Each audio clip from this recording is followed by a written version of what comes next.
we present the Reith Lectures, an annual series of broadcasts named in honor of the BBC's first Director General and instituted by the BBC as a stimulus to thought and a contribution to knowledge.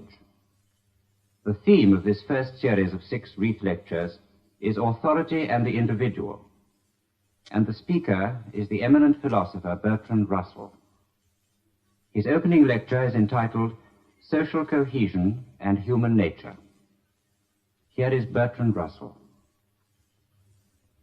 The fundamental problem I propose to consider in these lectures is this: how can we combine that degree of individual initiative which is necessary for progress with the degree of social cohesion that is necessary for survival? I shall begin with the impulses in human nature that make social cooperation possible. I shall examine first the forms that these impulses took in very primitive communities, and then the adaptations that were brought about by the gradually changing social organizations of advancing civilization. I shall next consider the extent and intensity of social cohesion in various times and places, leading up to the communities of the present day and the possibilities of further development in the not very distant future. After this discussion of social cohesion, I shall take up the other side of the life of man in communities, namely individual initiative, showing the part that it has played in various phases of human evolution, the part that it plays at the present day, and the future possibilities of too much or too little initiative in individuals and groups. I shall then go on to one of the basic problems of our times, namely the conflict which modern technique has introduced between organization and human nature, or, to put the matter in another way, the divorce of the economic motive from the impulses of creation and possession. Having stated this problem, I shall examine what can be done towards its solution, and finally I shall consider as a matter of ethics the whole relation of individual thought and effort and imagination to the authority of the community.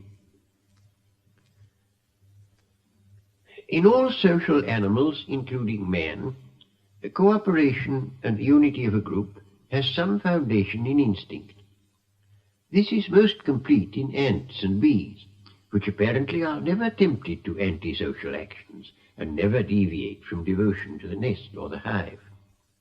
Up to a point, we may admire this unswerving devotion to public duty, but it has its drawbacks. Ants and bees do not produce great works of art, or make scientific discoveries, or found religions teaching that all ants are sisters. Their social life, in fact, is mechanical, precise, and static. We are willing that human life shall have an element of turbulence, if thereby we can escape such evolutionary stagnation. Early man was a weak and rare species, whose survival at first was precarious. At some period, his ancestors came down from the trees and lost the advantage of prehensile toes, but gained the advantage of arms and hands. By these changes, they acquired the advantage of no longer having to live in forests, but on the other hand, the open spaces into which they spread provided a less abundant nourishment than they had enjoyed in the tropical jungles of Africa. Sir Arthur Keith estimates that primitive man required 2 square miles of territory per individual to supply him with food, and some other authorities place the amount of territory required even higher. Judging by the anthropoid apes and by the most primitive communities that have survived into modern times, early man must have lived in small groups, not very much larger than families, groups which, at a guess, we may put at, say, between 50 and 100 individuals. Within each group, there seems to have been a considerable amount of cooperation, but towards all other groups of the same species, there was hostility whenever contact occurred. So long as man remained rare, contact with other groups could be occasional, and at most times not very important. Each group had its own territory, and conflict would only occur at the frontiers. In those early times, marriage appears to have been confined to the group, so that there must have been a very great deal of inbreeding, and varieties, however originating, would tend to be perpetuated. If a group increased in numbers to the point where its existing territory was insufficient, it would be likely to come into conflict with some neighboring group, and in such conflict any biological advantage which one inbreeding group had acquired over the other might be expected to give it the victory, and therefore to perpetuate its beneficial variation. All this has been very convincingly set forth by Sir Arthur Keith. It is obvious that our early and barely human ancestors cannot have been acting on a thought-out and deliberate policy, but must have been prompted by an instinctive mechanism, the dual mechanism of friendship within the tribe and hostility to all others. As the primitive tribe was so small, each individual would know intimately each other individual, so that friendly feeling would be coextensive with acquaintanceship. The strongest and most instinctively compelling of social groups was, and still is, the family. The family is necessitated among human beings by the great length of infancy, and by the fact that the mother of young infants is seriously handicapped in the work of food gathering. It was this circumstance that with human beings, as with most species of birds, made the father an essential member of the family group.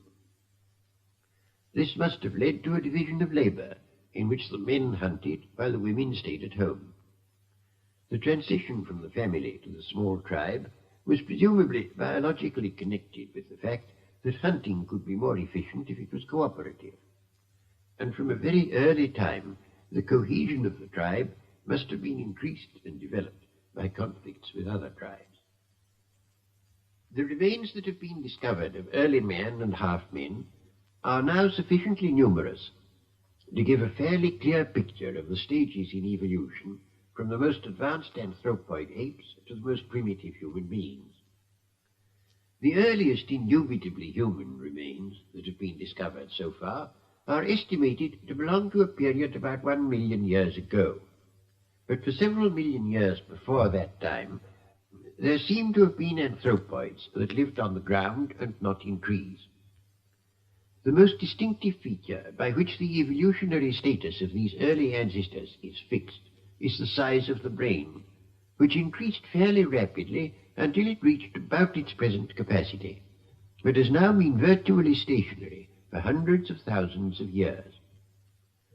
During these hundreds of thousands of years, man has improved in knowledge, in acquired skill, and in social organization, but not, so far as can be judged, in congenital intellectual capacity. That purely biological advance, so far as it can be estimated from bones, was completed a long time ago.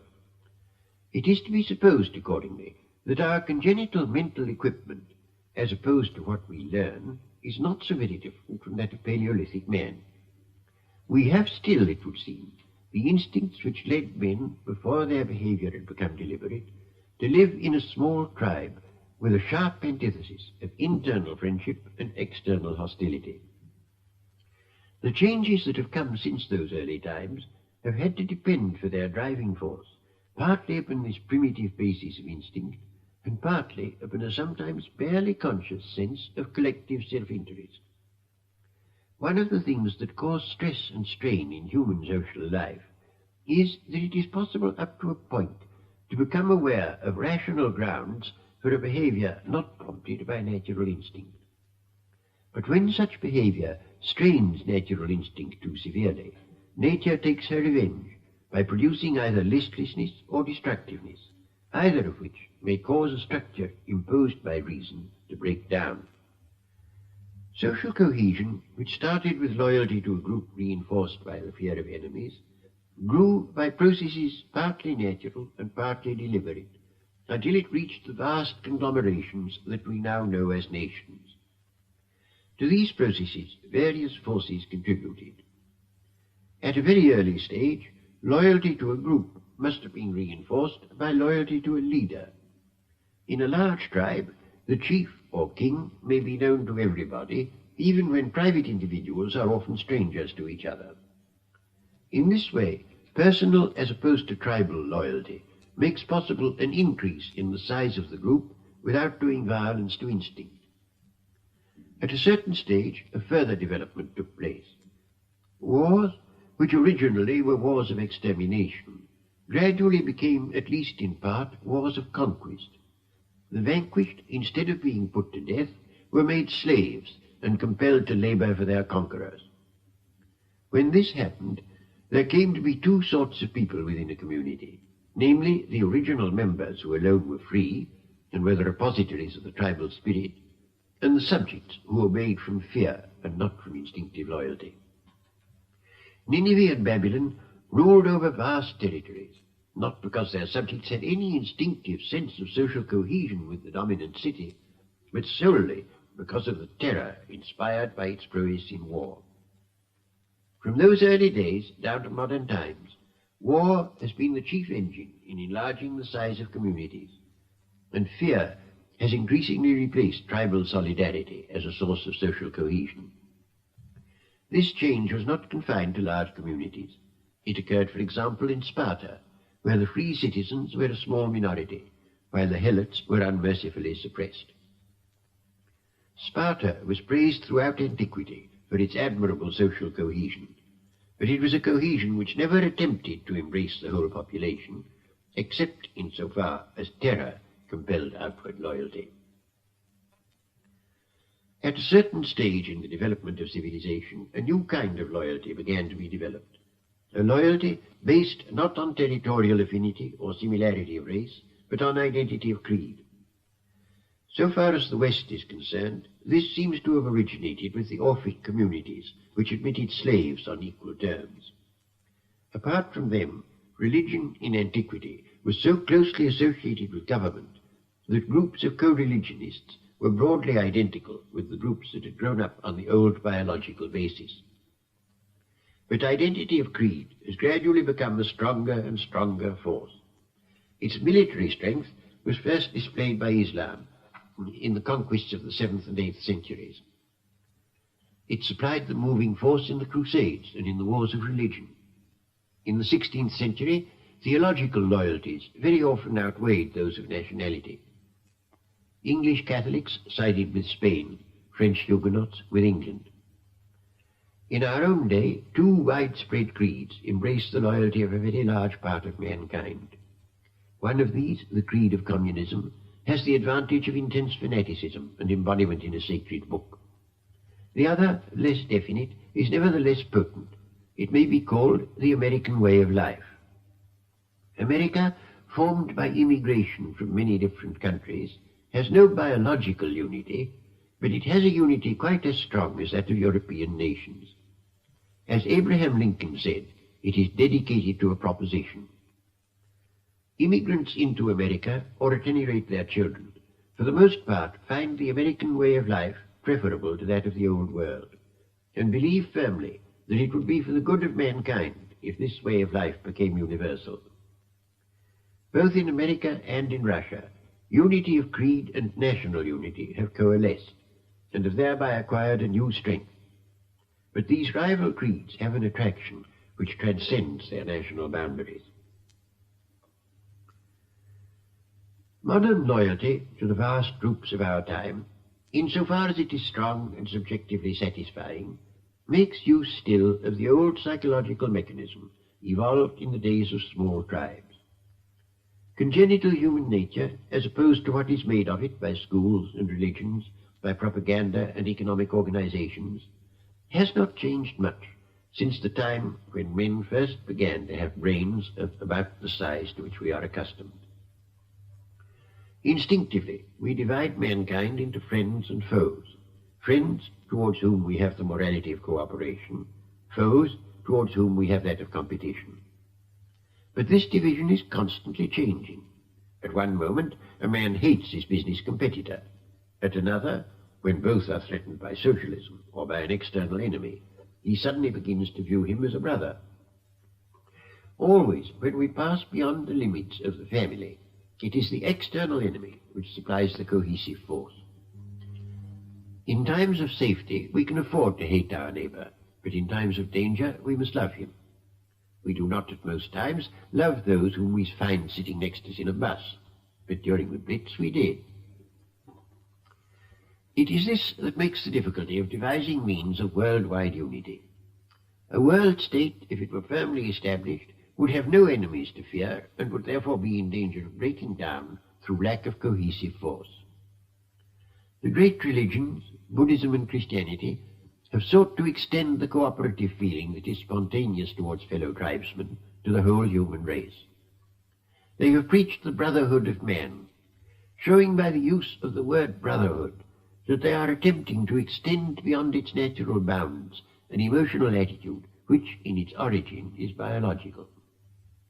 If we are all children of God, then we are all one family. But in practice, those who in theory adopted this creed have always felt that those who did not adopt it were not children of God, but children of Satan, and the old mechanism of hatred of those outside the tribe has returned, giving added vigor to the creed, but in a direction which diverted it from its original purpose.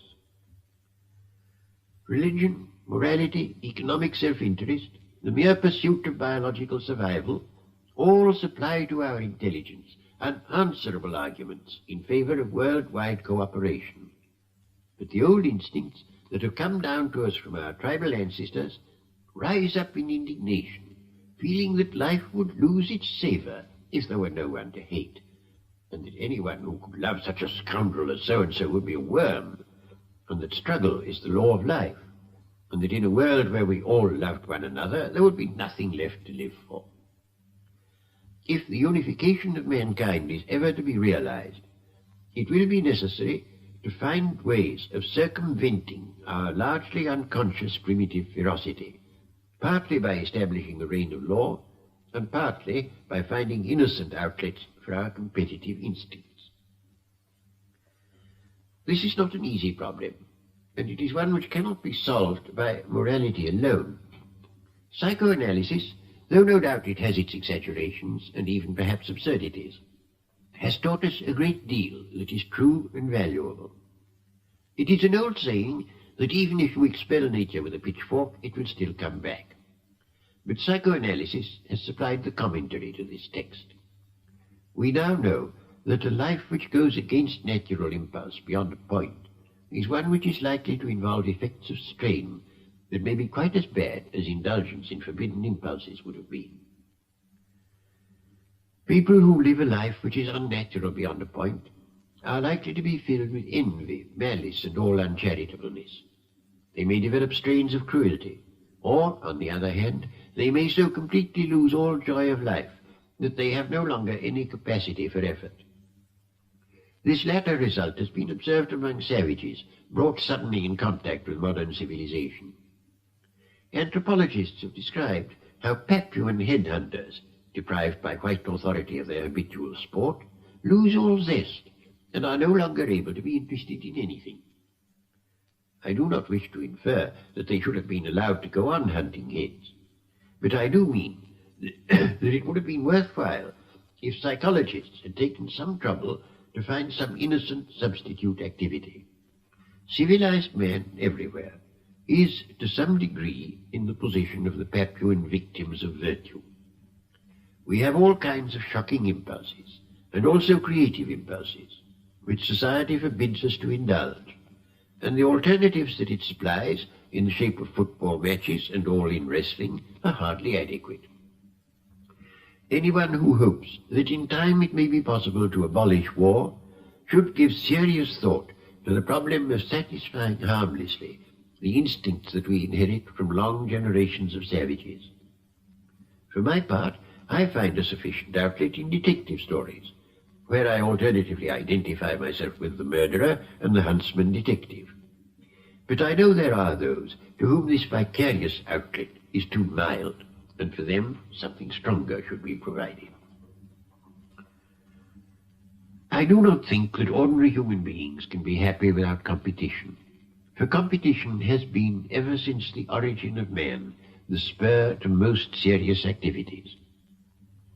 We should not therefore attempt to abolish competition, but only to see to it that it takes forms which are not too injurious. Primitive competition was a conflict as to which should murder the other man and his wife and children. Modern competition in the shape of war still takes this form. But in sport, in literary and artistic rivalry, and in constitutional politics, it takes forms which do very little harm, and yet offer a fairly adequate outlet for our combative instincts.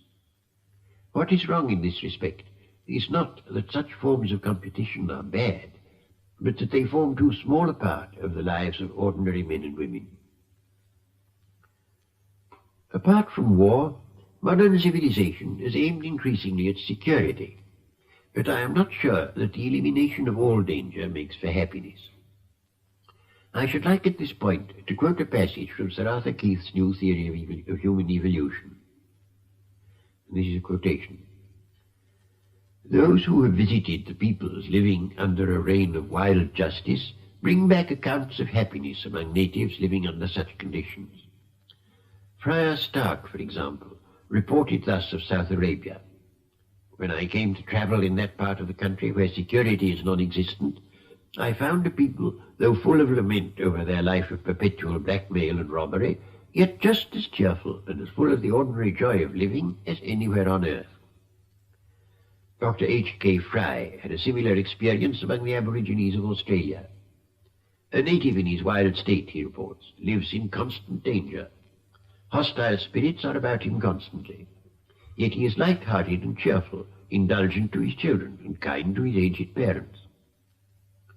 My third illustration is taken from the Crow Indians of America, who have been living under the eye of Dr. R. Lowry for many years. They are now living in the security of a reserve. Ask a Crow, reports Dr. Lowry, whether he would have security as now, or danger as of old, and his answer is, danger as of old, there was glory in it. I am assuming that the wild conditions of life I have been describing were those amid which mankind lived through the whole of the primal period of its evolution. It was amid such conditions that man's nature and character were fashioned, one of the conditions being the practice of blood revenge. That is the end of the quotation from Sir Arthur Keith. Such effects of human psychology account for some things which, for me at least, were surprising when, in 1914, I first became aware of them. Many people are happier during a war than they are in peacetime, provided the direct suffering entailed by the fighting does not fall too heavily upon them personally. A quiet life may well be a boring life. The unadventurous existence of a well-behaved citizen, engaged in earning a moderate living in a humble capacity, leaves completely unsatisfied all that part of his nature which, if he had lived 400,000 years ago, would have found ample scope in the search for food, in cutting off the heads of enemies, and in escaping the attentions of tigers. When war comes, the bank clerk may escape and become a commando, and then at last he feels that he is living as nature intended him to live. But unfortunately, science has put into our hands such enormously powerful means of satisfying our destructive instincts, that to allow them free play no longer serves any evolutionary purpose, as it did while men were divided into petty tribes. The problem of making peace with our anarchic impulses is one which has been too little studied, but one which becomes more and more imperative as scientific technique advances. From the purely biological point of view, it is unfortunate that the destructive side of technique has advanced so very much more rapidly than the creative side. In one moment, a man may kill 500,000 people, but he cannot have children any quicker now than in the days of our savage ancestors. If a man could have 500,000 children as quickly as by an atomic bomb he can destroy 500,000 enemies, we might, at the cost of enormous suffering, leave the biological problem to the struggle for existence and the survival of the fittest. But in the modern world, the old mechanism of evolution can no longer be relied upon. The problem of the social reformer, therefore, is not merely to seek means of security. For if those means, when found, provide no deep satisfaction, the security will be thrown away for the glory of adventure. The problem is rather to combine that degree of security which is essential to the species with forms of adventure and danger and contest which are compatible with the civilized way of life. And in attempting to solve this problem, we must remember always that although our manner of life and our institutions and our knowledge have undergone profound changes, our instincts, both for good and evil, remain very much what they were when our ancestors' brains first grew to their present size. I do not think that the reconciliation of primitive impulses with the civilized way of life is impossible, but I do not think it can be achieved by exclusive emphasis upon either side. A life without adventure is likely to be unsatisfying, but a life in which adventure is allowed to take whatever form it will is sure to be short. I think perhaps the essence of the matter was given by the Red Indian, whom I quoted a moment ago, who regretted the old life because there was glory in it. Every energetic person wants something that can count as glory. There are those who get it: film stars, famous athletes, military commanders, and even some few politicians. But they are a small minority, and the rest are left to daydreams. Daydreams of the cinema, daydreams of Wild West adventure stories, purely private daydreams of imaginary power. I am not one of those who think daydreams wholly evil. They are an essential part of the life of imagination. But when, throughout a long life, there is no means of relating them to reality, they easily become unwholesome and even dangerous to sanity. Perhaps it may still be possible, even in our mechanical world, to find some real outlet for the impulses which are now confined to the realm of fantasy. In the interests of stability, it is much to be hoped that this may be possible, for if it is not, destructive philosophies will from time to time sweep away the best of human achievements. If this is to be prevented, the savage in each one of us must find some outlet not incompatible with civilized life and with the happiness of his equally savage neighbor. That was Bertrand Russell giving the first of 6 broadcasts on authority and the individual.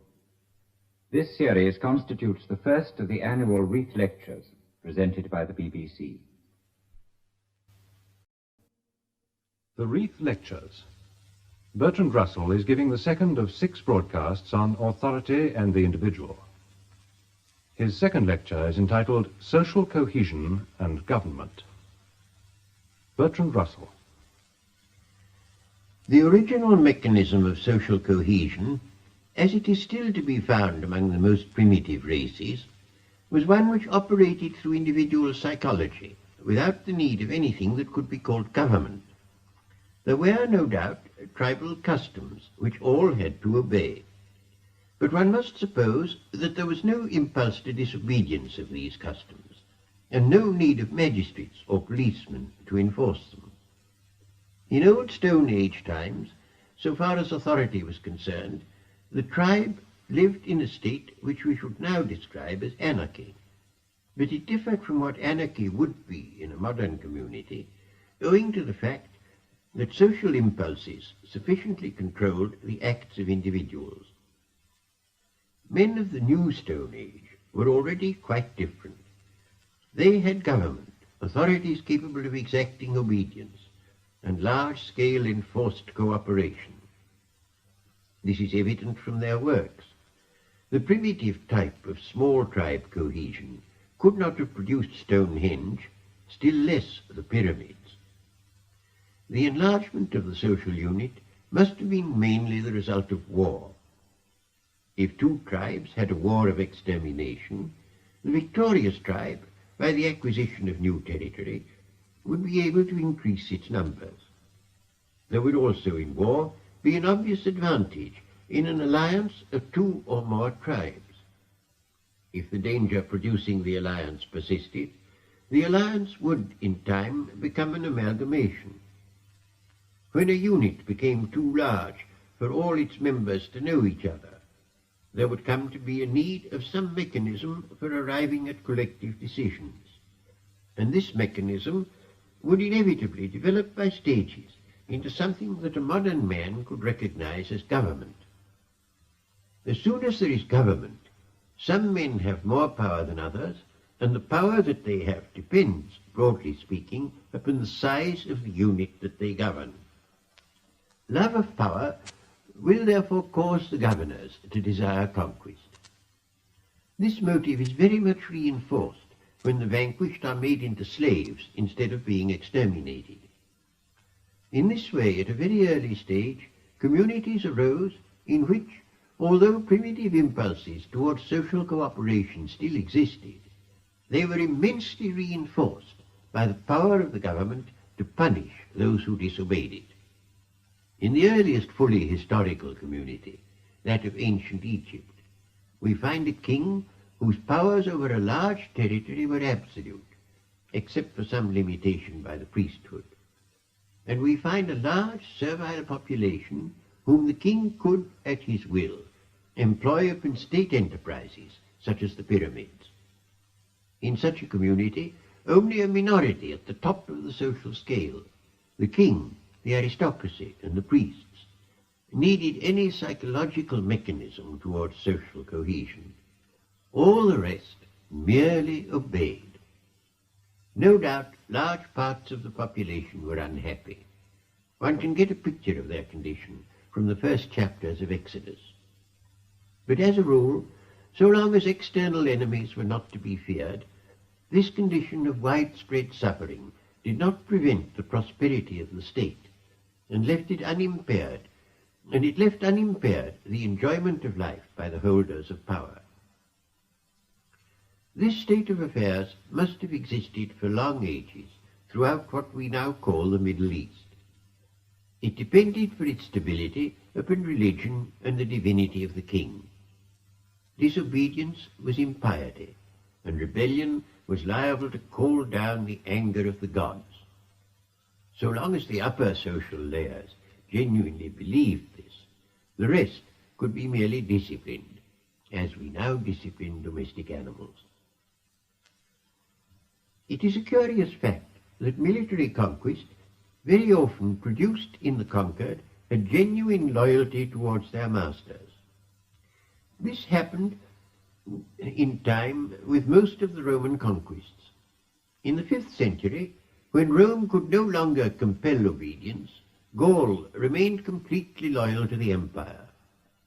All the large states of antiquity owed their existence to military power, but most of them were able, if they lasted long enough, to generate a sense of cohesion in the whole, in spite of the violent resistance of many parts at the time of their incorporation. The same thing happened again with the growth of modern states during the Middle Ages. England, France, and Spain all acquired unity as a result of military victory by a ruler of some part of what became a single nation. In antiquity, all large states except Egypt suffered from a lack of stability, of which the causes were largely technical. When nothing could move faster than a horse, it was difficult for the central government to keep a firm hold upon outlying satraps or proconsuls, who were apt to rebel, sometimes succeeding in conquering the whole empire, and at other times making themselves independent sovereigns of a part of it. Alexander, Attila, and Genghis Khan had vast empires which broke up at their death, and in which unity had depended entirely upon the prestige of a great conqueror. These various empires had no psychological unity, but only the unity of force. Rome did better, because Greco-Roman civilization was something which educated individuals valued, and which was sharply contrasted with the barbarism of tribes beyond the frontier. Until the invention of modern techniques, it was scarcely possible to hold a large empire together unless the upper sections of society, throughout its length and breadth, had some common sentiment by which they were united. And the ways of generating such a common sentiment were much less understood than they are now. The psychological basis of social cohesion, therefore, was still important, although needed only among a governing minority. In ancient communities, The chief advantage of great size, namely the possibility of large armies, was balanced by the disadvantage that it took a long time to move an army from one part of the empire to another, and also that the civil government had not discovered ways of preventing military insurrection. To some degree, these conditions lasted on into modern times. It was largely lack of mobility that caused England, Spain, and Portugal to lose their possessions in the Western Hemisphere. But since the coming of steam and the telegraph, it has become much easier than it was before to hold a large territory. And since the coming of universal education, it has become easier to instill a more or less artificial loyalty throughout a large population. Modern technique has not only facilitated the psychology of cohesion in large groups, it has also made large groups imperative, both from an economic and from a military point of view. The advantages of mass production are a trite theme upon which I do not propose to enlarge. As everybody knows, they have been urged as a reason for closer unity among the nations of Western Europe. The Nile, from the earliest times, has promoted the cohesion of the whole of Egypt, since a government controlling only the upper Nile could destroy the fertility of lower Egypt. Here, no advanced technique was involved, but the Tennessee Valley Authority and the proposed St. Lawrence Waterway are scientific extensions of the same cohesive effect of rivers. Central power stations distributing electricity over wide areas have become increasingly important and are much more profitable when the area is large than when it is small. If it becomes practicable, as is not unlikely, to use atomic power on a large scale, this will enormously augment the profitable area of distribution. All of these modern developments increase the control over the lives of individuals possessed by those who govern large organizations, and at the same time make a few large organizations much more productive than a number of smaller ones. Short of the whole planet, there is no visible limit to the advantages of size, both in economic and in political organizations. I come now to another survey of roughly the same governmental developments from a different point of view. Governmental control over the lives of members of the community has differed throughout history, not only in the size of the governmental area, but in the intensity of its interference with individual life. What may be called civilization begins with empires of a well-defined type, of which Egypt, Babylon, and Nineveh are the most noticeable. Aztec and Inca empires were essentially of the same type. In such empires, the upper caste had at first a considerable measure of personal initiative, but the large slave population acquired in foreign conquest had none. The priesthood were able to interfere in daily life to a very great degree. Except where religion was involved, the king, having absolute power, could compel his subjects to fight in his wars. The divinity of the king and the reverence for the priesthood produced a stable society, in the case of Egypt, the most stable of which we have any knowledge. This stability was bought at the expense of rigidity, and these ancient empires became stereotyped to a point at which they could no longer resist foreign aggression. They were absorbed by Persia, and Persia in the end was defeated by the Greeks. The Greeks perfected a new type of civilization that had been inaugurated by the Phoenicians, that of the city-state based on commerce and sea power. Greek cities differed greatly as regards the degree of individual liberty permitted to citizens. In most of them there was a great deal, but in Sparta an absolute minimum. Most of them tended, however, to fall under the sway of tyrants, and throughout considerable periods had a regime of despotism tempered by revolution. In a city-state, revolution was easy. Malcontents had only to traverse a few miles to get beyond the territory of the government against which they wished to rebel, and there were always hostile city-states ready to help them. Throughout the great age of Greece, there was a degree of anarchy which to a modern mind would seem intolerable. But the citizens of a Greek city, even those who were in rebellion against the actual government, had retained a psychology of primitive loyalty. They loved their own city with a devotion which was often unwise, but almost always passionate. The greatness of the Greeks in individual achievement was, I think, intimately bound up with their political incompetence.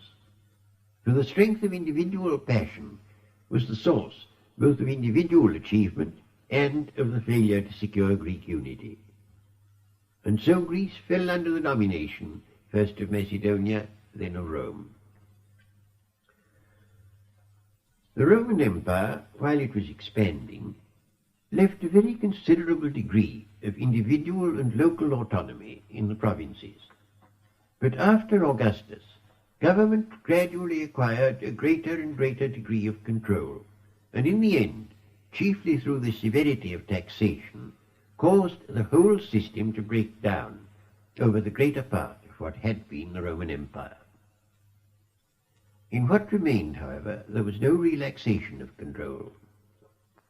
It was objection to this minute control, more than any other cause, that made Justinian's conquests so transitory. For those who had at first welcomed his legions as deliverers changed their minds when the legions were followed by an army of tax-gatherers. Rome's attempt to unify the civilized world came to grief largely because, perhaps through being both remote and alien, it failed to bring any measure of instinctive happiness even to prosperous citizens. In its last centuries, there was universal pessimism and lack of vigor. Men felt that life here on earth had little to offer, and this feeling helped Christianity to center men's thoughts on the world to come. With the eclipse of Rome, the West underwent a very complete transformation. Commerce almost ceased. The great Roman roads fell into disrepair. Petty kings constantly went to war with each other and governed small territories as best they could, while they had to meet the anarchy of a turbulent Teutonic aristocracy and the sullen dislike of the old Romanized population. Slavery on a large scale almost disappeared throughout Western Christendom, but was replaced by serfdom. In place of the vast fleets that brought grain from Africa to Rome, small communities, with few and rare external contacts, lived as best they could on the produce of their own land. Life was hard and rough, but it had no longer the quality of listlessness and hopelessness that it had had in the last days of Rome. Throughout the Dark Ages and the Middle Ages, lawlessness was rampant, with the result that all thoughtful men worshipped law. Gradually, the vigour which lawlessness had permitted restored a measure of order and enabled a series of great men to build up a new civilization. From the 15th century to the present time, the power of the state as against the individual has been continually increasing, at first mainly as a result of the invention of gunpowder. Just as in the earlier days of anarchy, the most thoughtful men worshipped law, so during the period of increasing state power, there was a growing tendency to worship liberty. The 18th and 19th centuries had a remarkable degree of success in increasing state power to what was necessary for the preservation of order, and leaving, in spite of it, a great measure of freedom to those citizens who did not belong to the lowest social grades. The impulse towards liberty, however, seems now to have lost much of its force among reformers. It has been replaced by the love of equality, which has been largely stimulated by the rise to influence, affluence and power of new industrial magnates without any traditional claim to superiority. And the exigencies of total war have persuaded almost everybody that a much tighter social system is necessary than that which contented our grandfathers. There is over a large part of the earth's surface something not unlike a reversion to the ancient Egyptian system of divine kingship, controlled by a new priestly caste. Although this tendency has not gone so far in the West as it has in the East, it has nevertheless gone to lengths which would have astonished the 18th and 19th centuries, both in England and in America. Individual initiative is hemmed in either by the state or by powerful corporations, and there is a great danger lest this should produce, as in ancient Rome, a kind of listlessness and fatalism that is disastrous to vigorous life. I am constantly receiving letters saying, "I see that the world is in a bad state, but what can one humble person do? Life and property are at the mercy of a few individuals who have the decision as to peace or war. Economic activities on any large scale are determined by those who govern either the state or the large corporations. Even where there is nominally democracy, the part which one citizen can obtain in controlling policy is usually infinitesimal. Is it not perhaps better in such circumstances to forget public affairs and get as much enjoyment by the way as the times permit?" Such letters I find very difficult to answer, and I am sure that the state of mind which leads to their being written is very inimical to a healthy social life. As a result of mere size, government becomes increasingly remote from the governed, and tends, even in a democracy, to have an independent life of its own. I do not profess to know how to cure this evil completely, but I think it is important to recognize its existence and to search for ways of diminishing its magnitude. The instinctive mechanism of social cohesion, namely loyalty to a small tribe, whose members are all known to each other, is something very remote indeed from the kind of loyalty to a large state which has replaced it in the modern world. And even what remains of the more primitive kind of loyalty is likely to disappear in the new organization of the world that present dangers call for. An Englishman or a Scotsman can feel an instinctive loyalty to Britain. He may know what Shakespeare has to say about it. He knows that it is an island with boundaries that are wholly natural. He is aware of English history, insofar at least as it is glorious.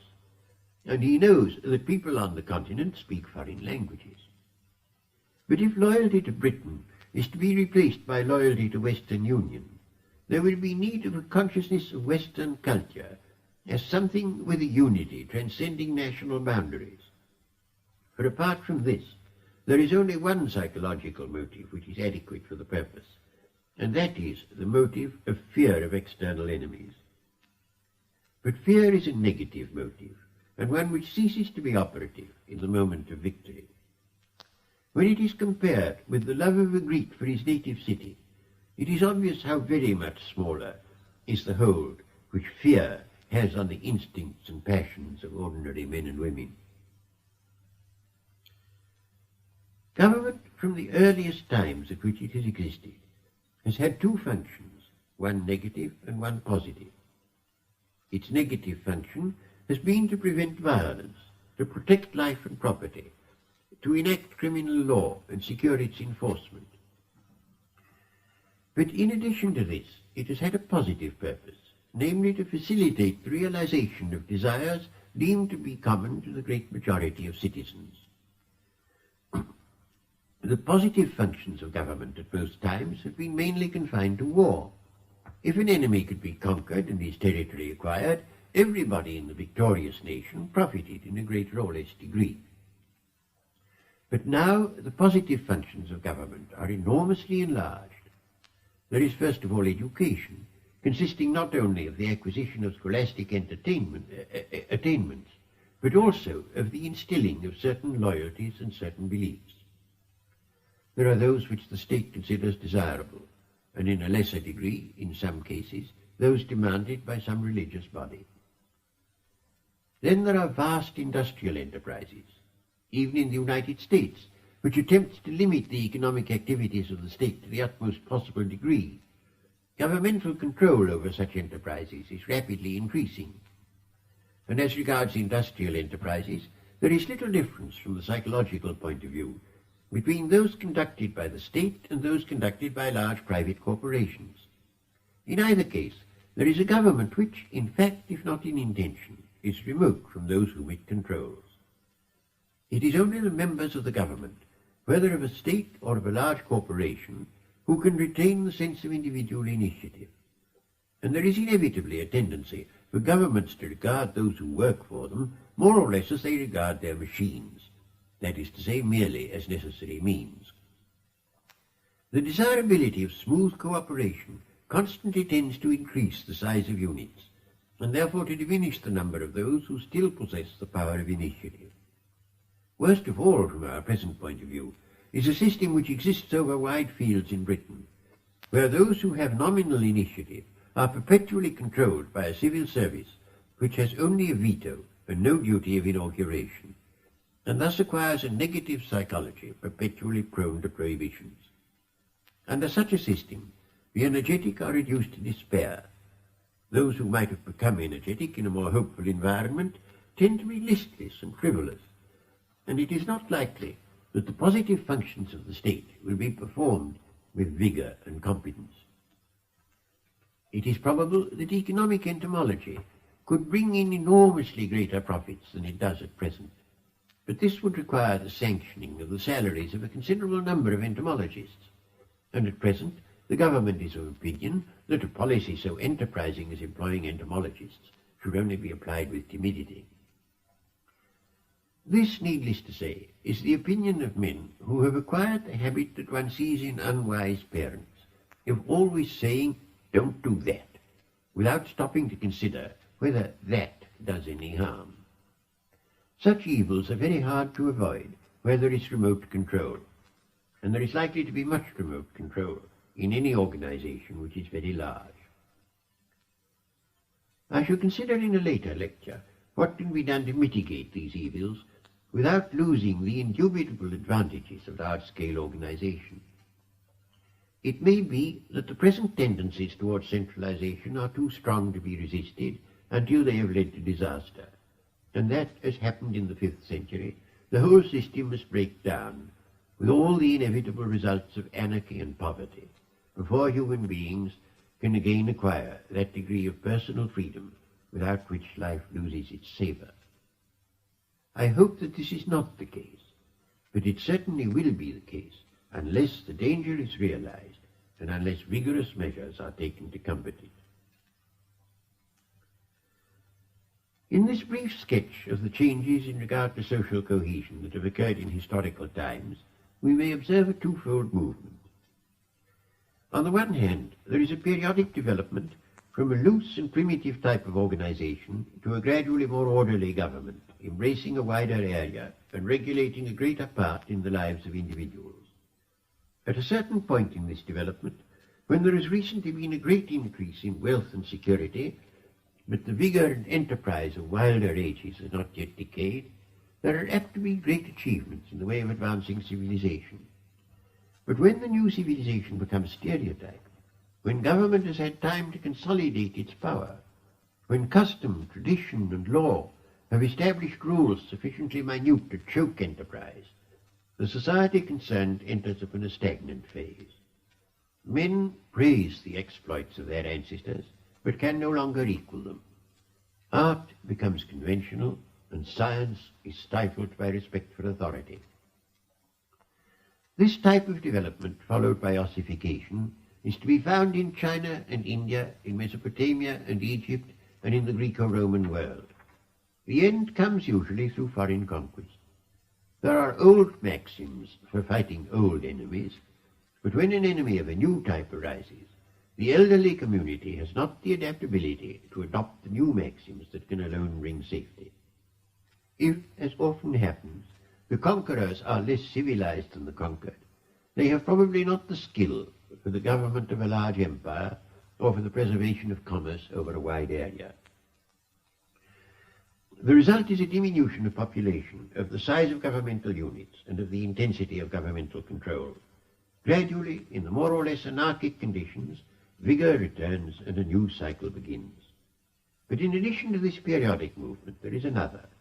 At the apex of each cycle, the area governed by one state is larger than at any former time, and the degree of control exercised by authority over the individual is more intense than in any previous culmination. The Roman Empire was larger than the Babylonian and Egyptian empires, and the empires of the present day are larger than that of Rome. There has never in past history been any large state that controlled its citizens as completely as they are controlled in the Soviet Republic or even in modern England. Since the earth is of finite size, this tendency, if unchecked, must end in the creation of a single world state. But as there will then be no external enemy to promote cohesion through fear, the old psychological mechanisms will no longer be available. There will be no scope for patriotism in the affairs of world government. The driving force will have to be found in self-interest and benevolence without the potent incentives of hate and fear. Can such a society persist? And if it persists, can it be capable of progress? These are difficult questions. Some considerations that must be borne in mind if they are to be answered will be brought forward in subsequent lectures. Bertrand Russell has been speaking on social cohesion and government. The second of the BBC's Reith Lectures on authority and the individual. The Reith Lectures. Bertrand Russell is giving the third of 6 broadcasts on authority and the individual.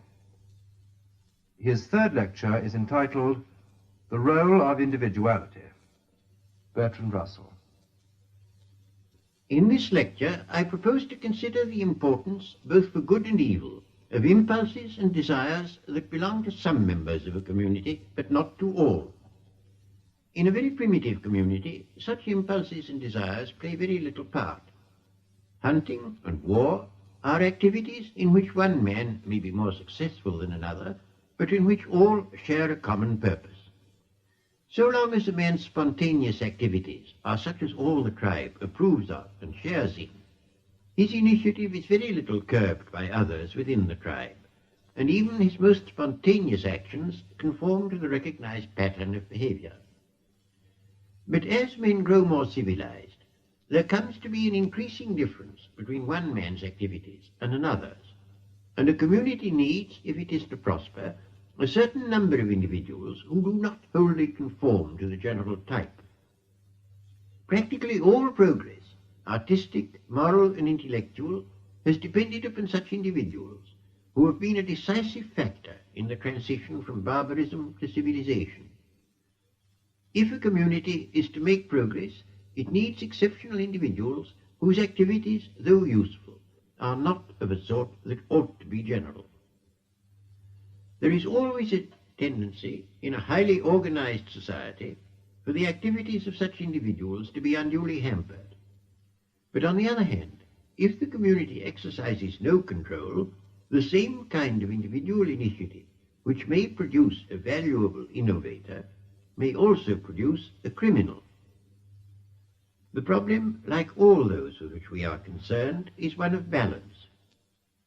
Too little liberty brings stagnation, and too much brings chaos.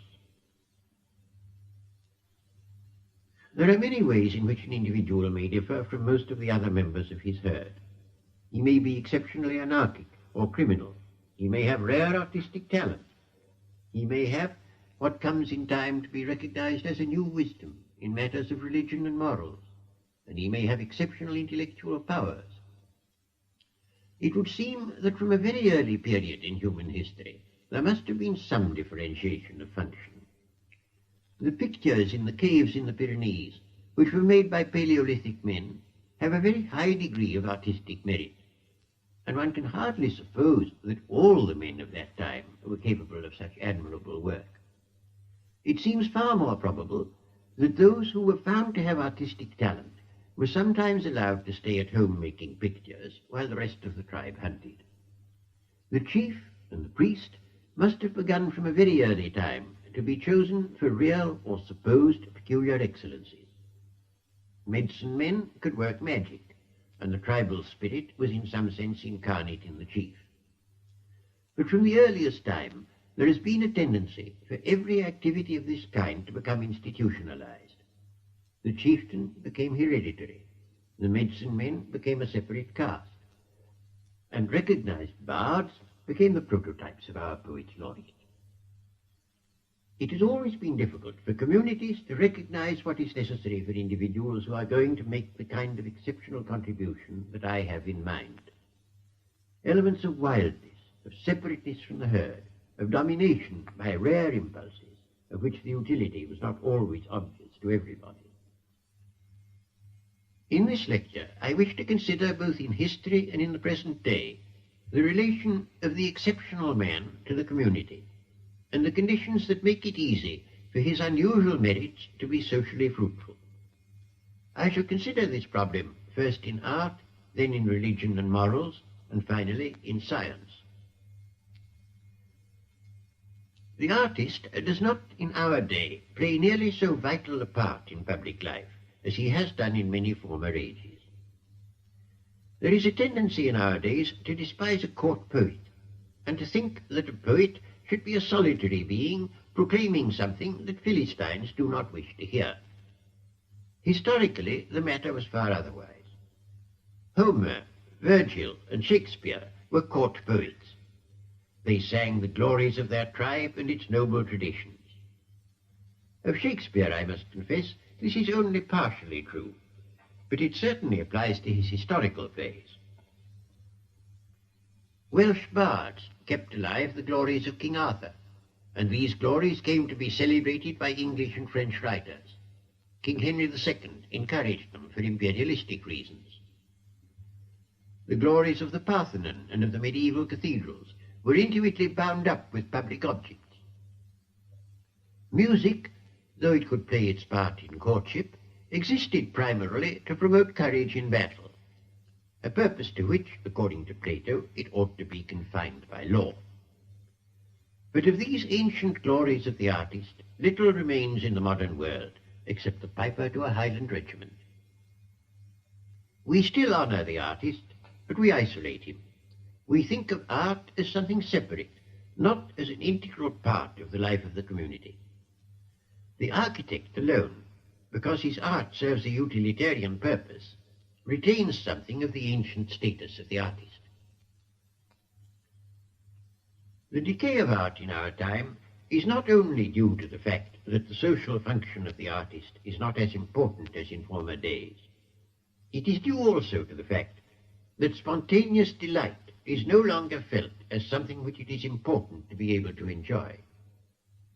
Among comparatively unsophisticated populations, folk dances and popular music still flourish, and something of the poet exists in very many men.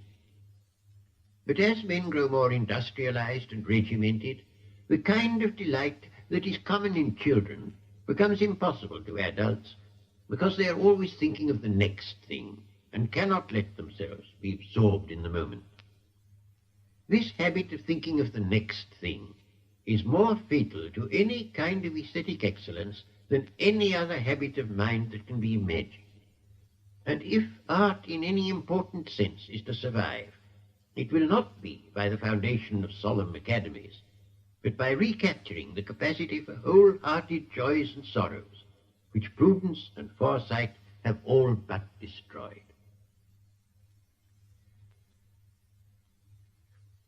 The men conventionally recognized as the greatest of mankind have been innovators in religion and morals. In spite of the reverence given to them by subsequent ages, most of them during their lifetime were in greater or less degree in conflict with their own communities. Moral progress has consisted, in the main, of protest against cruel customs and of attempts to enlarge the bounds of human sympathy. Human sacrifice among the Greeks died out at the beginning of the fully historical epoch. The Stoics taught that there should be sympathy not only for free Greeks, but for barbarians and slaves, and indeed for all mankind.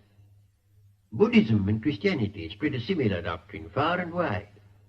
Religion, which had originally been part of the apparatus of tribal cohesion, promoting conflict without just as much as cooperation within, took on a more universal character, and endeavored to transcend the narrow limits which primitive morality had set.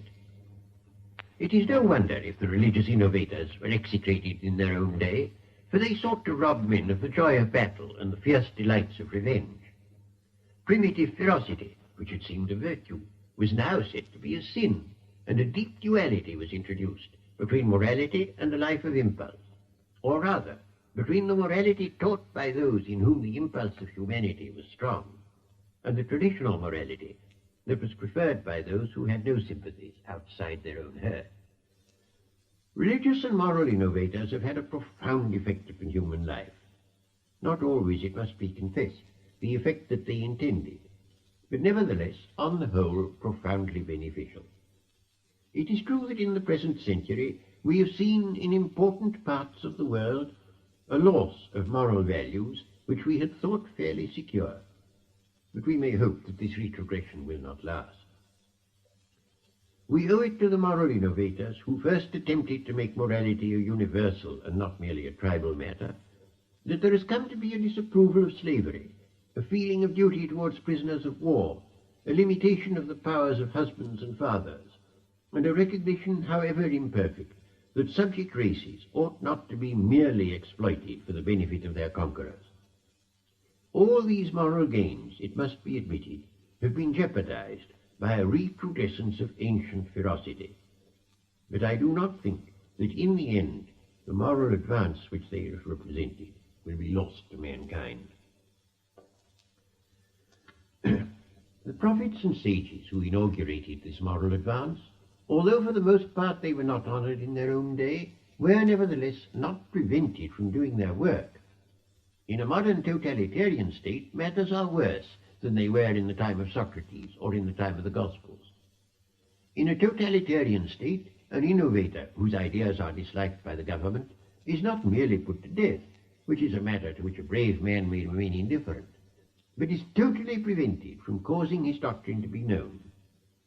Innovations in such a community can come only from the government, and the government now, as in the past, is not likely to approve of anything contrary to its own immediate interests. In a totalitarian state, such events as the rise of Buddhism or Christianity are scarcely possible, and not even by the greatest heroism can a moral reformer acquire any influence whatever. This is a new fact in human history, brought about by the much increased control over individuals which the modern technique of government has made possible. It is a very grave fact, and one which shows how fatal a totalitarian regime must be to every kind of moral progress. In our own day, an individual of exceptional powers can hardly hope to have so great a career or so great a social influence as in former times if he devotes himself to art or to religious and moral reform. There are, however, still 4 careers which are open to him.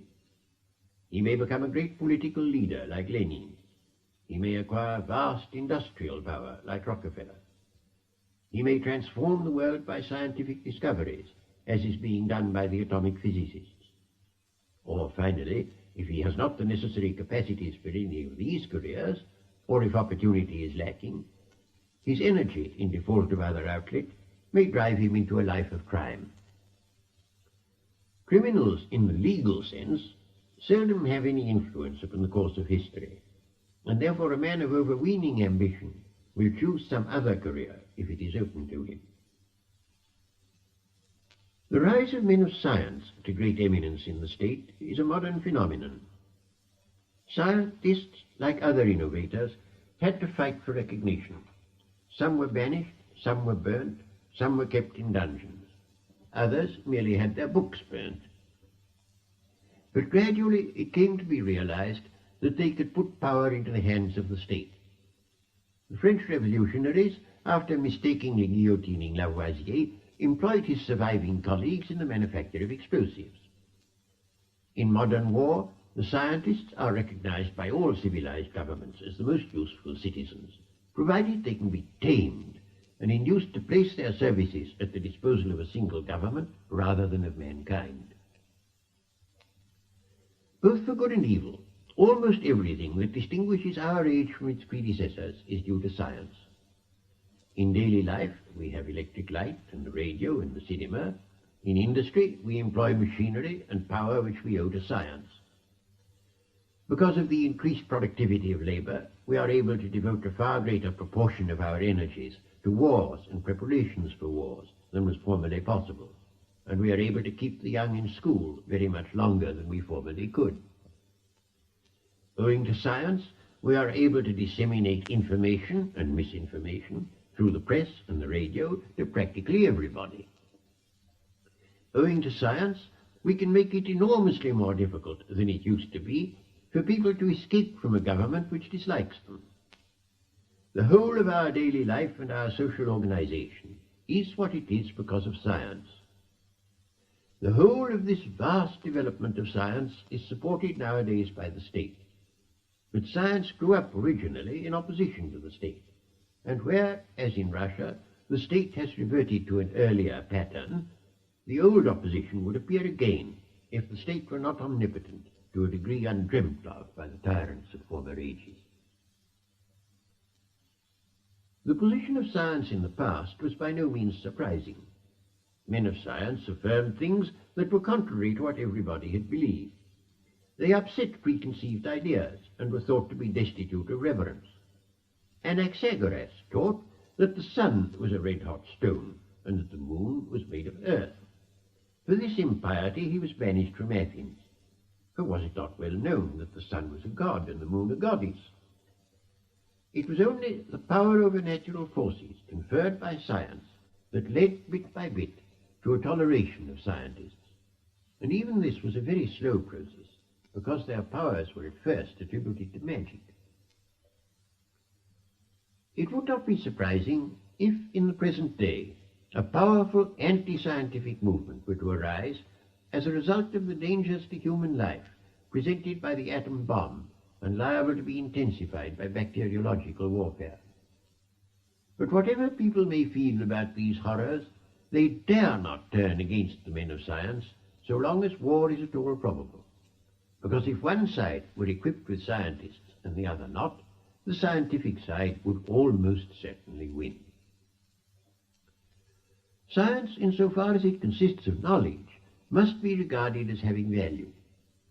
But insofar as it consists of technique, the question whether it is to be praised or blamed depends upon the use that is made of the technique. In itself it is neutral, neither good nor bad, and any ultimate views that we may have about what gives value to this or that must come from some other source than science. The men of science, in spite of their profound influence upon modern life, are in some ways less powerful than the politicians. Politicians in our day are far more influential than they were at any former period in human history. Their relations to the men of science are like that of a magician in the Arabian Nights to a genie who obeys his orders. The genie does astounding things which the magician without his help could not do, but he does them only because he is told to do them, not because of any impulses in himself. So it is with the atomic scientists in our day.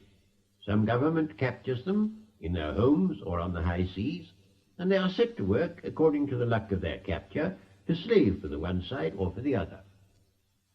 The politician, when he is successful, is subject to no such coercion. The most astounding career of our times was that of Lenin.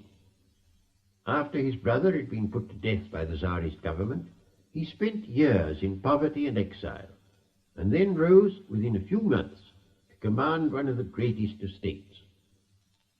And this command was not like that of Xerxes or Caesar, merely the power to enjoy luxury and adulation, which, but for him, some other man would have been enjoying.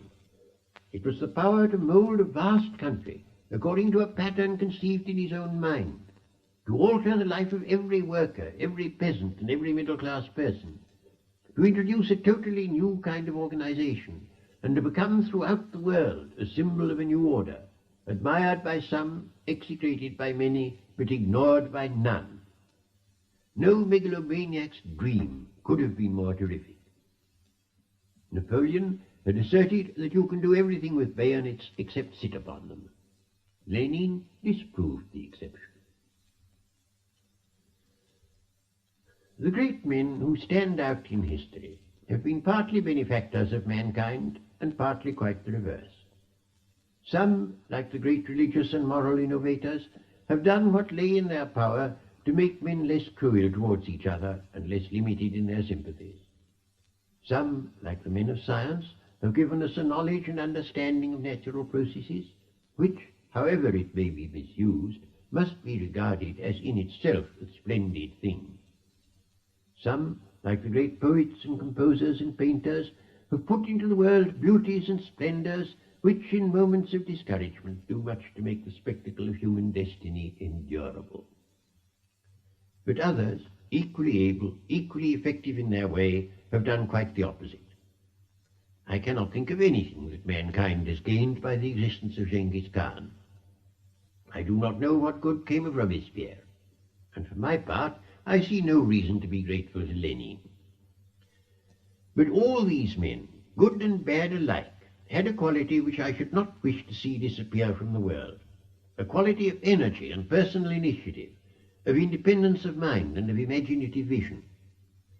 A man who possesses these qualities is capable of doing much good or of doing great harm, and if mankind is not to sink into dullness, such exceptional men must find scope, though one could wish that the scope they find should be for the benefit of mankind. There may be less difference than is sometimes thought between the temperament of a great criminal and a great statesman.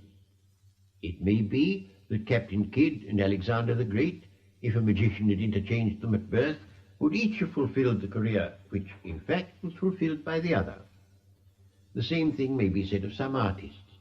The memoirs of Benvenuto Cellini do not give a picture of a man with that respect for law which every right-minded citizen ought to have.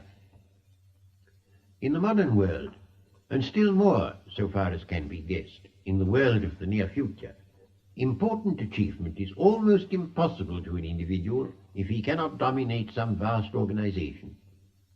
If he can make himself head of a state like Lenin, or monopolist of a great industry like Rockefeller, or a controller of credit like the elder Pierpont Morgan, he can produce enormous effects in the world. And so he can, if, being a man of science, he persuades some government that his work may be useful in war. But the man who works without the help of an organization, like a Hebrew prophet, a poet, or a solitary philosopher such as Spinoza, can no longer hope for the kind of importance which such men had in former days. This change applies to the scientist as well as to other men.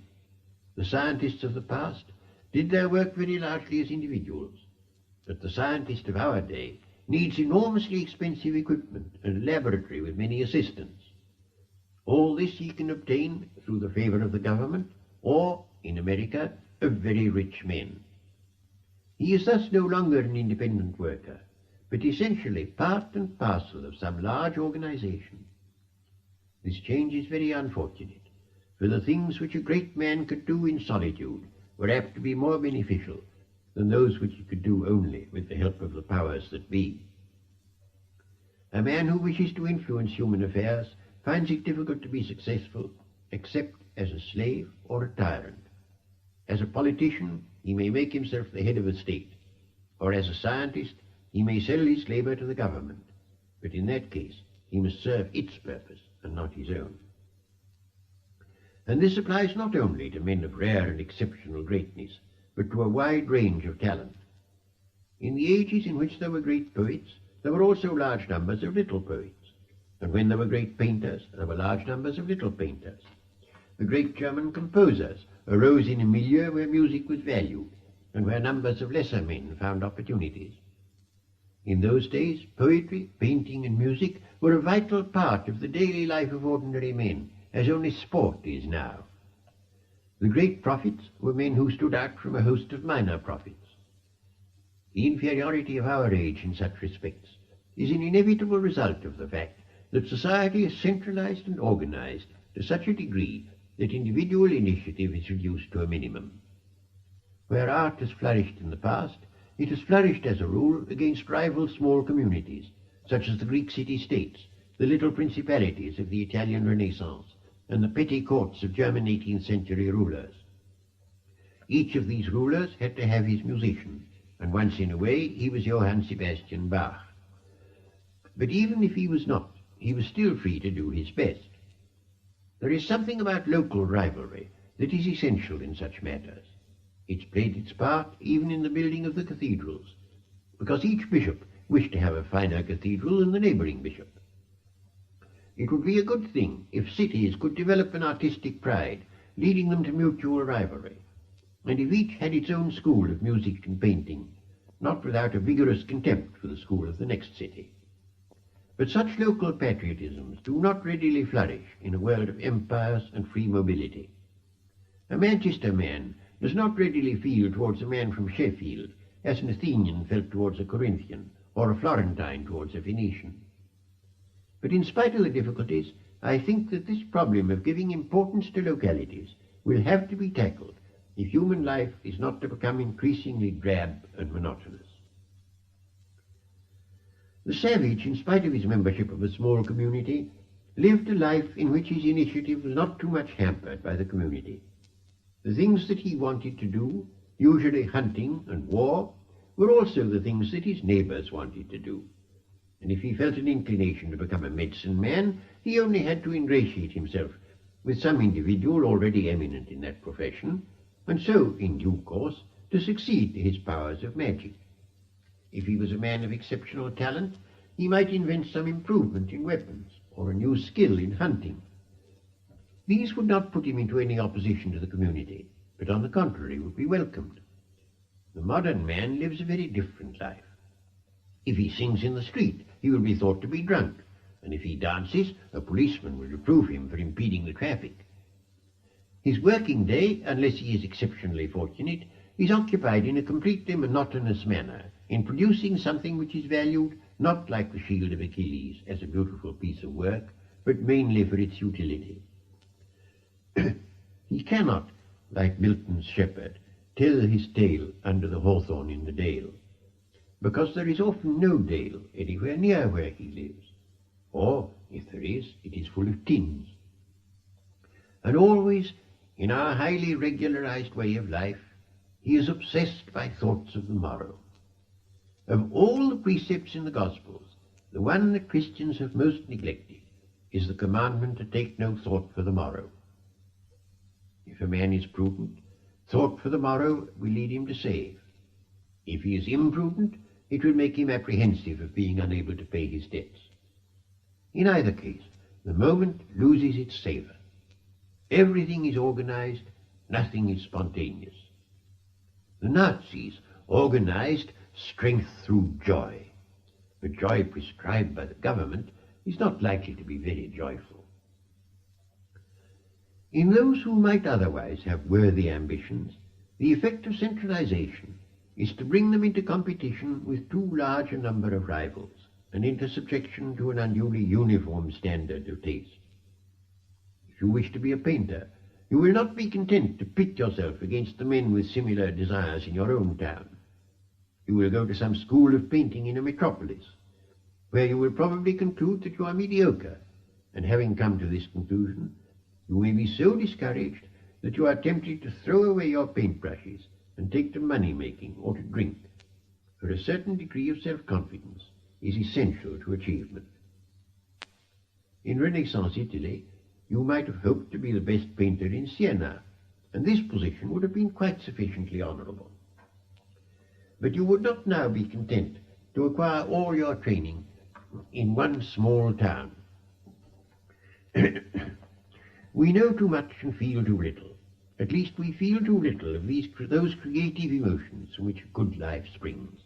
In regard to what is important, we are passive. Where we are active, it is over trivialities. If life is to be saved from boredom, relieved only by disaster, means must be found of restoring individual initiative, not only in things that are trivial, but in the things that really matter. I do not mean that we should destroy those parts of modern organization upon which the very existence of large populations depends, but I do mean that the organization should be much more flexible, more relieved by local autonomy, and less oppressive to the human spirit through its impersonal vastness than it has become through its unbearably rapid growth and centralization, with which our ways of thought and feeling have been unable to keep pace. Bertrand Russell has been speaking on the role of individuality, the third of the BBC's Reith Lectures on authority and the individual. The Reith Lectures. Bertrand Russell is giving the fourth of 6 broadcasts on authority and the individual. His fourth lecture is entitled The Conflict of Technique and Human Nature. Bertrand Russell. Man differs from other animals in many ways. One of these is that he is willing to engage in activities that are unpleasant in themselves because they are means to ends that he desires. Animals do things that, from the point of view of the biologist, seem to be labor for a purpose. Birds build nests and beavers build dams. But they do these things from instinct, because they have an impulse to do them, and not because they perceive that they are useful. They do not practice self-control or prudence or foresight or restraint of impulses by the will. Human beings do all these things. When they do more of them than human nature can endure, they suffer a psychological penalty. Part of this penalty is unavoidable in a civilized way of life, but much of it is unnecessary and could be removed by a different type of social organization. Early man had little of this conflict between means and impulses. Hunting, combat, and propagation were necessary for survival and for evolutionary progress. But that was not his reason for engaging in these activities. He engaged in them because they gave him pleasure. Hunting became in time an amusement of the idle rich. It had lost its biological usefulness, but remained enjoyable. Combat, of the simple sort directly inspired by impulse, is now only permitted to schoolboys. But quarrelsomeness remains, and finds its most important outlet in war. Early man, however, was not wholly without activities that he felt to be useful rather than intrinsically attractive. At a very early stage in human evolution, the making of stone implements began, and so inaugurated the long development that led up to our present elaborate economic system. But in the early Stone Age, it is possible that the pleasure of artistic creation and a prospective increase of power diffused itself over the laborious stages of the work. When the journey from means to end is not too long, the means themselves are enjoyed if the end is ardently desired.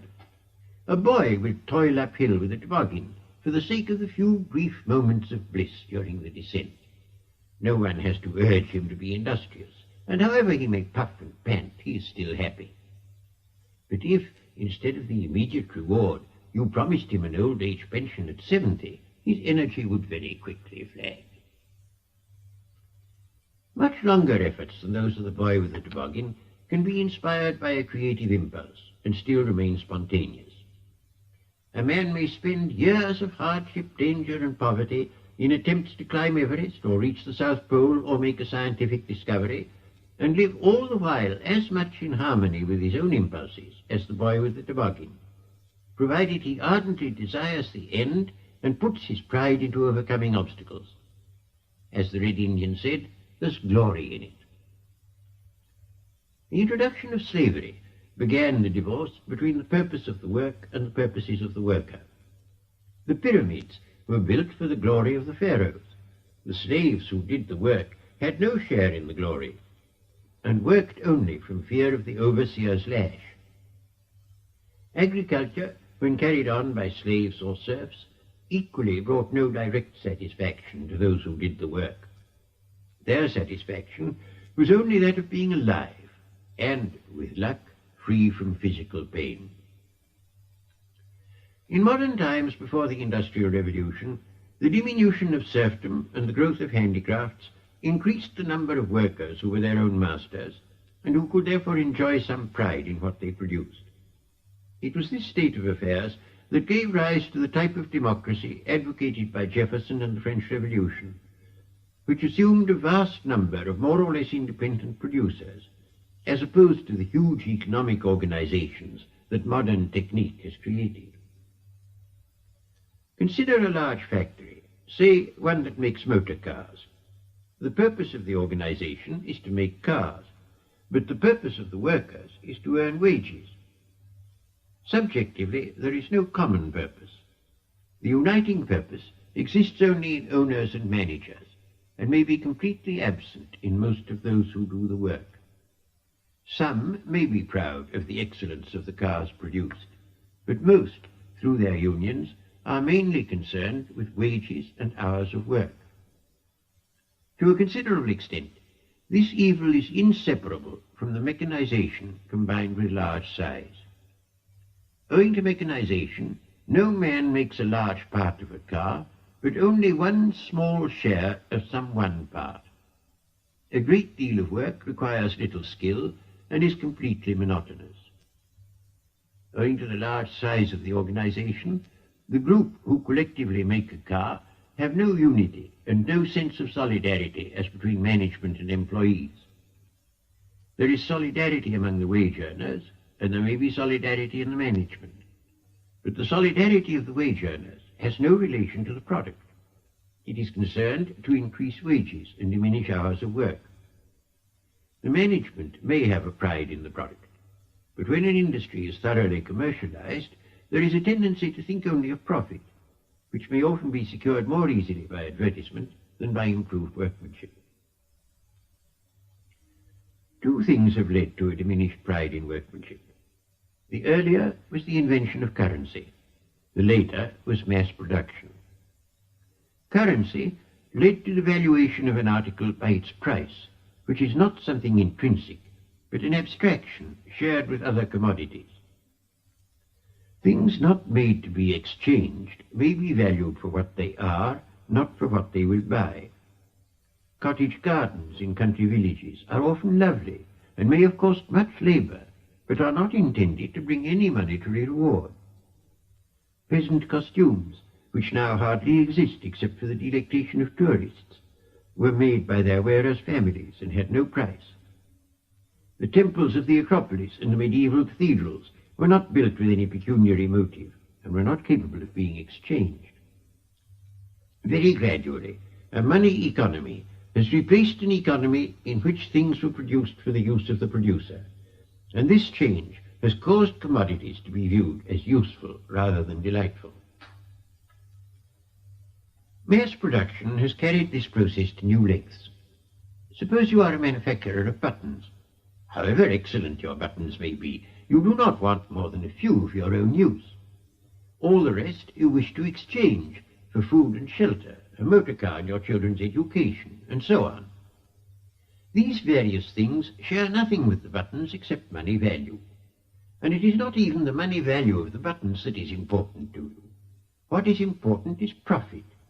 That is, the excess of their selling value above the cost of production, which may be increased by diminishing their intrinsic excellence. Indeed, a loss of intrinsic excellence usually results when mass production is substituted for more primitive methods. There are two consequences of modern organization, in addition to those already mentioned, that tend to diminish the producer's interest in the product.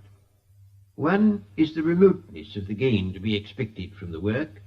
The other is the divorce between the management and the worker. As for the remoteness of the gain, suppose you are engaged at the present time in some subordinate part of the manufacture of some commodity for export. Let us say again a motor car. You are told with much emphasis that the export drive is necessary in order that we may be able to buy food. The extra food that is bought as a result of your labor does not come to you personally, but is divided among the 40 or more millions who inhabit Britain. If you are absent from work one day, there is no visible harm to the national economy. It is only by an intellectual effort that you can make yourself aware of the harm that you do by not working, and only by a moral effort that you can make yourself do more work than is necessary in order to keep your job. The whole thing is completely different when the need is obvious and pressing. For instance, in a shipwreck. In a shipwreck, the crew obey orders without the need of reasoning with themselves, because they have a common purpose which is not remote, and the means to its realization are not difficult to understand. But if the captain were obliged, like the government, to explain the principles of currency in order to prove his commands wise, the ship would sink before his lecture was finished.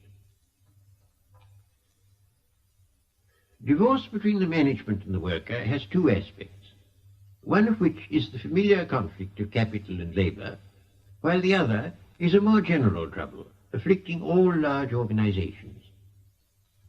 I do not propose to say anything about the conflict of capital and labour, but the remoteness of government, whether in a political or an economic organization, whether under capitalism or under socialism, is a somewhat less trite theme and deserves to be considered. However society may be organized, there is inevitably a large area of conflict between the general interest and the interest of this or that section. A rise in the price of coal may be advantageous to the coal industry and facilitate an increase in miners' wages, but is disadvantageous to everybody else.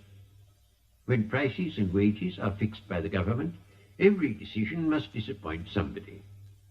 The considerations which should weigh with the government are so general and so apparently removed from the everyday life of the workers that it is very difficult to make them appear cogent. A concentrated advantage is always more readily appreciated than a diffused disadvantage. It is for this sort of reason that governments find it difficult to resist inflation, and that when they do, they are apt to become unpopular. A government which acts genuinely in the interests of the general public runs a risk of being thought by each section to be perversely ignoring the interests of that section. This is a difficulty which, in a democracy, tends to be increased by every increase in the degree of governmental control. Moreover, it would be unduly optimistic to expect that governments, even if democratic, will always do what is best in the public interest.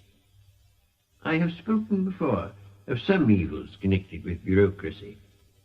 I wish now to consider those involved in the relation of the official to the public. In a highly organized community, those who exercise governmental functions, from ministers down to the most junior employees in local offices, have their own private interests, which by no means coincide with those of the community. Of these, love of power and dislike of work are the chief.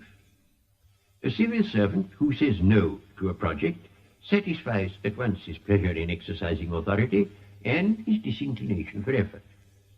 And so he comes to seem, and to a certain extent to be, the enemy of those whom he is supposed to serve. Take as an illustration the measures necessary for dealing with a shortage of food. If you possess an allotment, the difficulty of obtaining food may lead you to work hard if you are allowed to use your produce to supplement your rations. But most people must buy all their food unless they are engaged in agriculture.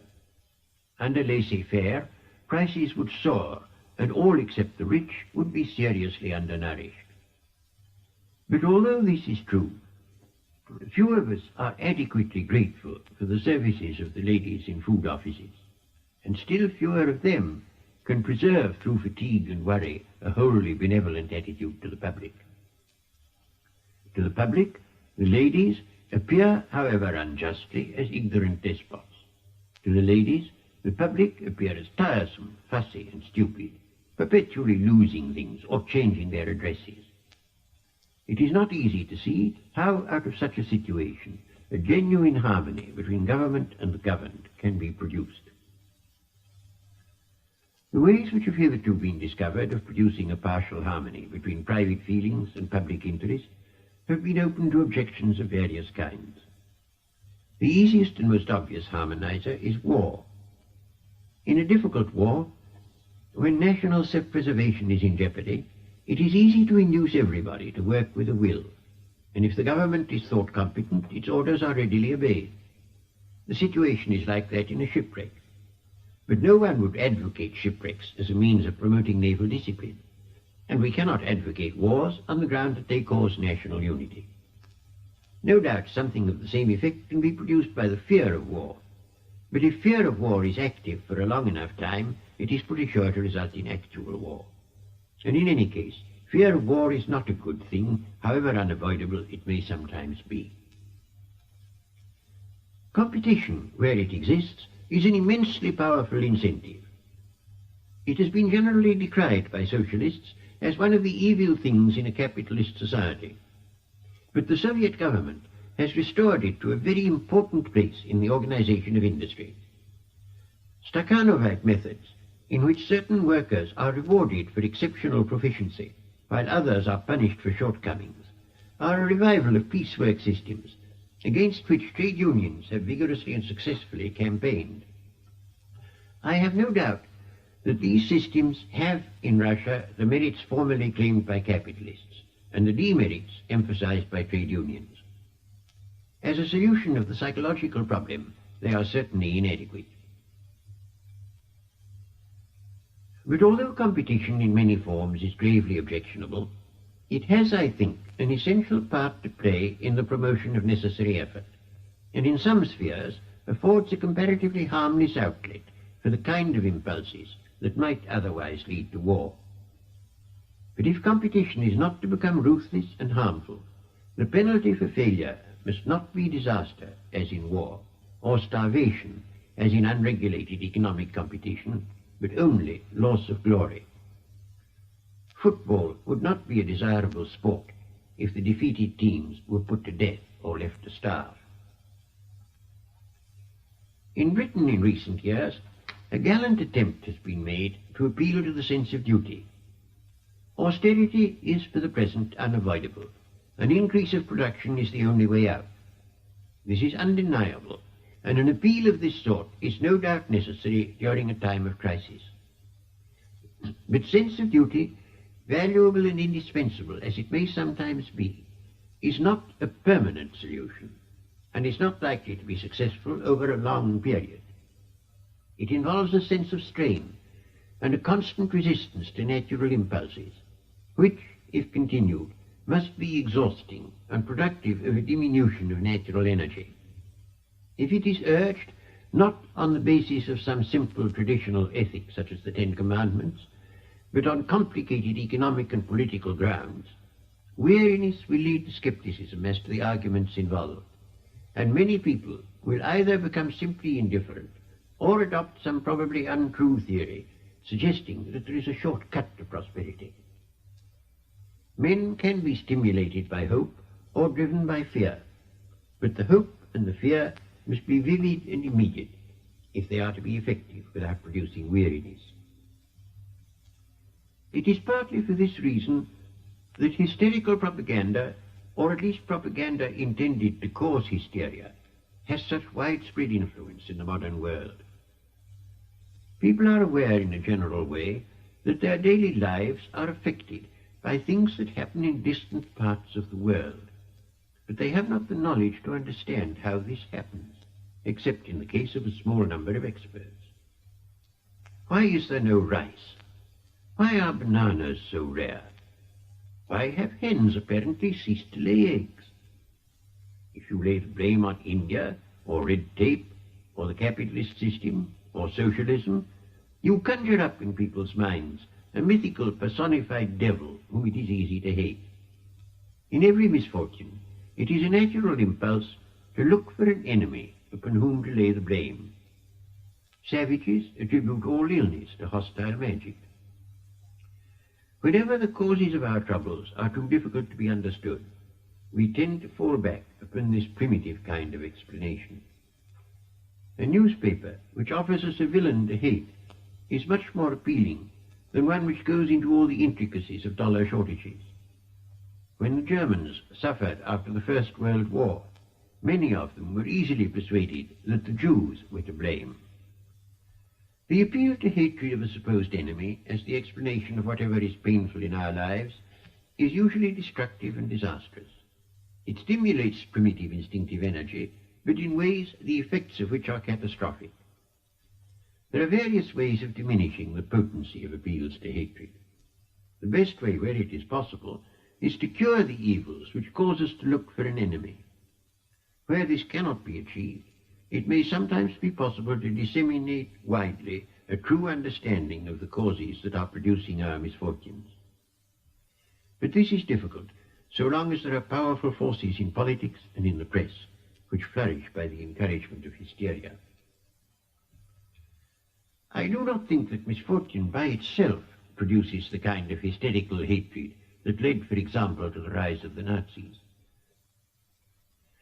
There has to be a sense of frustration as well as misfortune.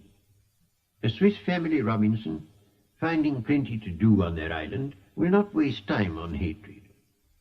But in a more complex situation, the activities that are in fact necessary may be far less capable of making an immediate appeal to individuals.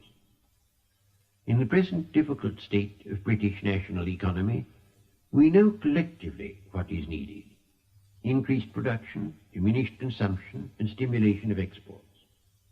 But these are large general matters not very visibly related to the welfare of particular men and women.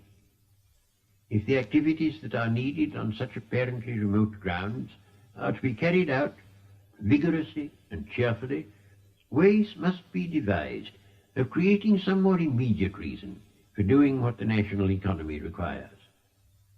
This, I think, demands controlled devolution and opportunities for desirable, more or less independent action by individuals or by groups that are not very large. Democracy, as it exists in large modern states, does not give adequate scope for political initiative, except to a tiny minority. We are accustomed to pointing out that what the Greeks called democracy fell short through the exclusion of women and slaves. But we do not always realize that in some important respects it was more democratic than anything that is possible when the governmental area is extensive. Every citizen could vote on every issue. He did not have to delegate his power to a representative. He could elect executive officers, including generals, and could get them condemned if they displeased the majority. The number of citizens was small enough for each man to feel that he counted, and that he could have a significant influence by discussion with his acquaintance. I am not suggesting that this system was good on the whole. It had, in fact, very grave disadvantages. But in the one respect of allowing for individual initiative, it was very greatly superior to anything that exists in the modern world. Consider, for purposes of illustration, the relation of an ordinary taxpayer to an admiral. The taxpayers collectively are the admiral's employers. Their agents in Parliament vote his pay and choose the government which sanctions the authority which appoints the admiral. But if the individual taxpayer were to attempt to assume towards the admiral the attitude of authority which is customary from employer to employee, he would soon be put in his place. The admiral is a great man, accustomed to exercising authority. The ordinary taxpayer is not. In a lesser degree, the same sort of thing is true throughout the public services. Even if you only wish to register a letter at the post office, the official is in a position of momentary power. He can at least decide when to notice that you desire attention. If you want anything more complicated, he can, if he happens to be in a bad humor, cause you considerable annoyance. He can send you to another man, who may send you back to the first man, and yet both are reckoned servants of the public. The ordinary voter, so far from finding himself the source of all the power of army, navy, police, and civil service, feels himself their humble subject, whose duty is, as the Chinese used to say, to tremble and obey. So long as democratic control is remote and rare, while public administration is centralized and authority is delegated from the center to the circumference, this sense of individual impotence before the powers that be is difficult to avoid, and yet it must be avoided if democracy is to be a reality in feeling and not merely in governmental machinery. Most of the evils that we have been concerned with in this lecture are no new thing. Ever since the dawn of civilization, most people in civilized communities have led lives full of misery. Glory, adventure, initiative were for the privileged few, while for the multitude there was a life of severe toil with occasional harsh cruelty. But the Western nations first, and gradually the whole world, have awakened to a new ideal. We are no longer content that the few should enjoy all the good things, while the many are wretched. The evils of early industrialism caused a thrill of horror which they would not have caused in Roman times. Slavery was abolished because it was felt that no human being should be regarded merely as an instrument to the prosperity of another. We no longer attempt, at least in theory, to defend the exploitation of colored races by white conquerors. Socialism was inspired by the wish to diminish the gap between rich and poor. In all directions, there has been a revolt against injustice and inequality, and an unwillingness to build a brilliant superstructure on a foundation of suffering and degradation. This new belief is now so generally taken for granted that it is not sufficiently realized how revolutionary it is in the long history of mankind. In this perspective, the last 160 years appear as a continuous revolution inspired by this idea. Like all new beliefs that are influential, it is uncomfortable and demands difficult adjustments. There is a danger, as there has been with other gospels, lest means should be mistaken for ends, with the result that ends are forgotten. There is a risk that in the pursuit of equality, good things which there is difficulty in distributing evenly may not be admitted to be good. Some of the unjust societies of the past gave to a minority opportunities which, if we are not careful, the new society that we seek to build may give to no one.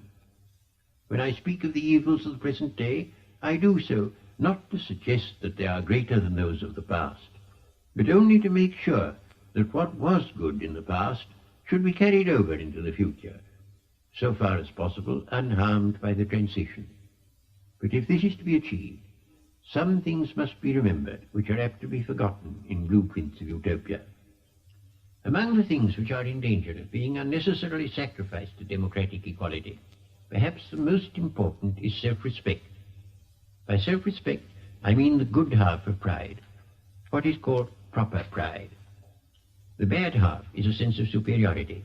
Self-respect will keep a man from being abject when he is in the power of enemies, and will enable him to feel that he may be in the right when the world is against him. If a man has not this quality, he will feel that majority opinion, or governmental opinion, is to be treated as infallible, and such a way of feeling, if it is general, makes both moral and intellectual progress impossible. The old load of poverty and suffering and cruelty from which mankind has suffered since history began is no longer necessary to the existence of civilization. It can be removed by the help of modern science and modern technique, provided these are used in a humane spirit and with an understanding of the springs of happiness and life. Without such understanding, we may inadvertently create a new prison, just, perhaps, since none will be outside it, but dreary and joyless and spiritually dead. How such a disaster is to be averted, I shall consider in my last 2 lectures.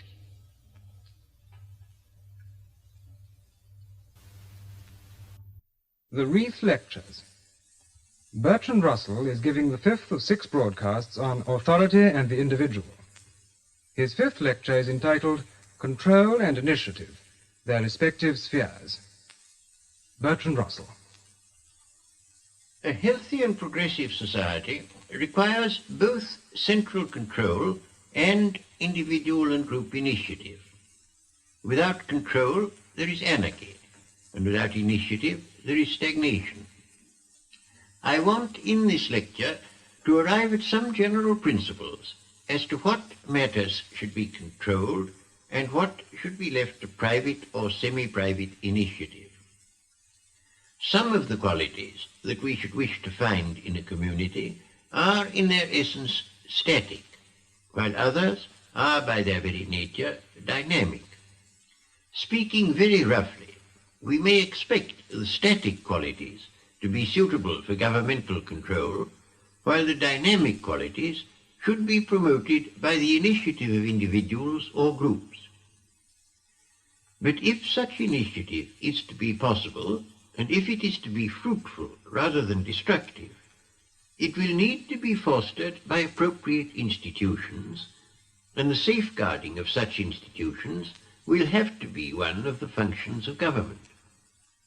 It is obvious that in a state of anarchy, there could not be universities or scientific research or publication of books or even such simple things as seaside holidays.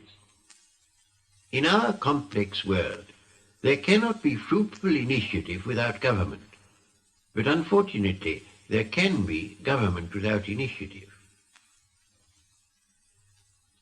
The primary aims of government, I suggest, should be three: security, justice, and conservation. These are things of the utmost importance to human happiness, and they are things which only government can bring about. At the same time, no one of them is absolute. Each may, in some circumstances, have to be sacrificed in some degree for the sake of a greater degree of some other good. I will say something about each in turn. Security, in the sense of protection against life and property, protection of life and property, has always been recognized as one of the primary purposes of the state. Many states, however, while safeguarding law-abiding citizens against other citizens, have not thought it necessary to protect them against the state. Wherever there is arrest by administrative order and punishment without due process of law, private people have no security, however firmly the state may be established. And even insistence on due process of law is insufficient, unless the judges are independent of the executive. This order of ideas was to the fore in the 17th and 18th centuries under the slogan liberty of the subject, or rights of man. But liberty and the rights that were sought could only be secured by the state, and then only if the state was of the kind that is called liberal. It is only in the West that this liberty and these rights have been secured. To us in the present day, a more interesting kind of security is security against attacks by hostile states. This is more interesting because it has not been secured, and because it becomes more important year by year as methods of warfare develop. This kind of security will only become possible when there is a single world government with a monopoly of all the major weapons of war. I shall not enlarge upon this subject, since it is somewhat remote from my theme. I will only say, with all possible emphasis, that unless and until mankind have achieved the security of a single government for the world, everything else of value, of no matter what kind, is precarious, and may at any moment be destroyed by war. Economic security has been one of the most important aims of modern British legislation. Insurance against unemployment, sickness and destitution in old age has removed from the lives of wage earners a great deal of painful uncertainty as to their future. Medical security has been promoted by measures which have greatly increased the average length of life and diminished the amount of illness.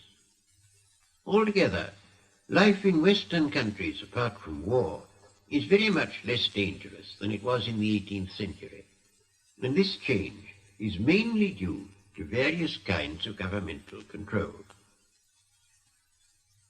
Security, though undoubtedly a good thing, may be sought excessively and become a fetish. A secure life is not necessarily a happy life. It may be rendered dismal by boredom and monotony. Many people, especially while they are young, welcome a spice of dangerous adventure, and may even find relief in war as an escape from humdrum safety. Security by itself is a negative aim, inspired by fear. A satisfactory life must have a positive aim, inspired by hope. This sort of adventurous hope involves risk and therefore fear, but fear deliberately chosen is not such an evil thing as fear forced upon a man by outward circumstances. We cannot therefore be content with security alone, or imagine that it can bring the millennium. And now as to justice. Justice, especially economic justice, has become in quite recent times a governmental purpose. Justice has come to be interpreted as equality, except where exceptional merit is thought to deserve an exceptional but still moderate reward. Political justice, that is to say democracy, has been aimed at since the American and French revolutions. But economic justice is a newer aim and requires a much greater amount of governmental control. It is held by socialists, rightly in my opinion, to involve state ownership of key industries and a considerable regulation of foreign trade. Opponents of socialism may argue that economic justice can be too dearly bought, but no one can deny that, if it is to be achieved, a very large amount of state control over industry and finance is essential. There are, however, limits to economic justice, which are, at least tacitly, acknowledged by even the most ardent of its Western advocates. An attempt to bring about economic equality between the Western nations and Southeast Asia, except by very gradual methods, would drag the more prosperous nations down to the lower level of the less prosperous, without any appreciable advantage to the latter. Justice, like security, but to an even greater degree, is a principle which is subject to limitations. There is justice where all are equally poor, as well as where all are equally rich. But it would seem fruitless to make the rich poorer if this was not going to make the poor richer. The case against justice is even stronger if, in the pursuit of equality, it is going to make even the poor poorer than before.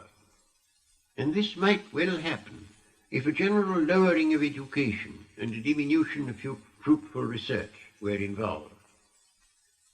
If there had not been economic injustice in Egypt and Babylon, the art of writing would never have been invented.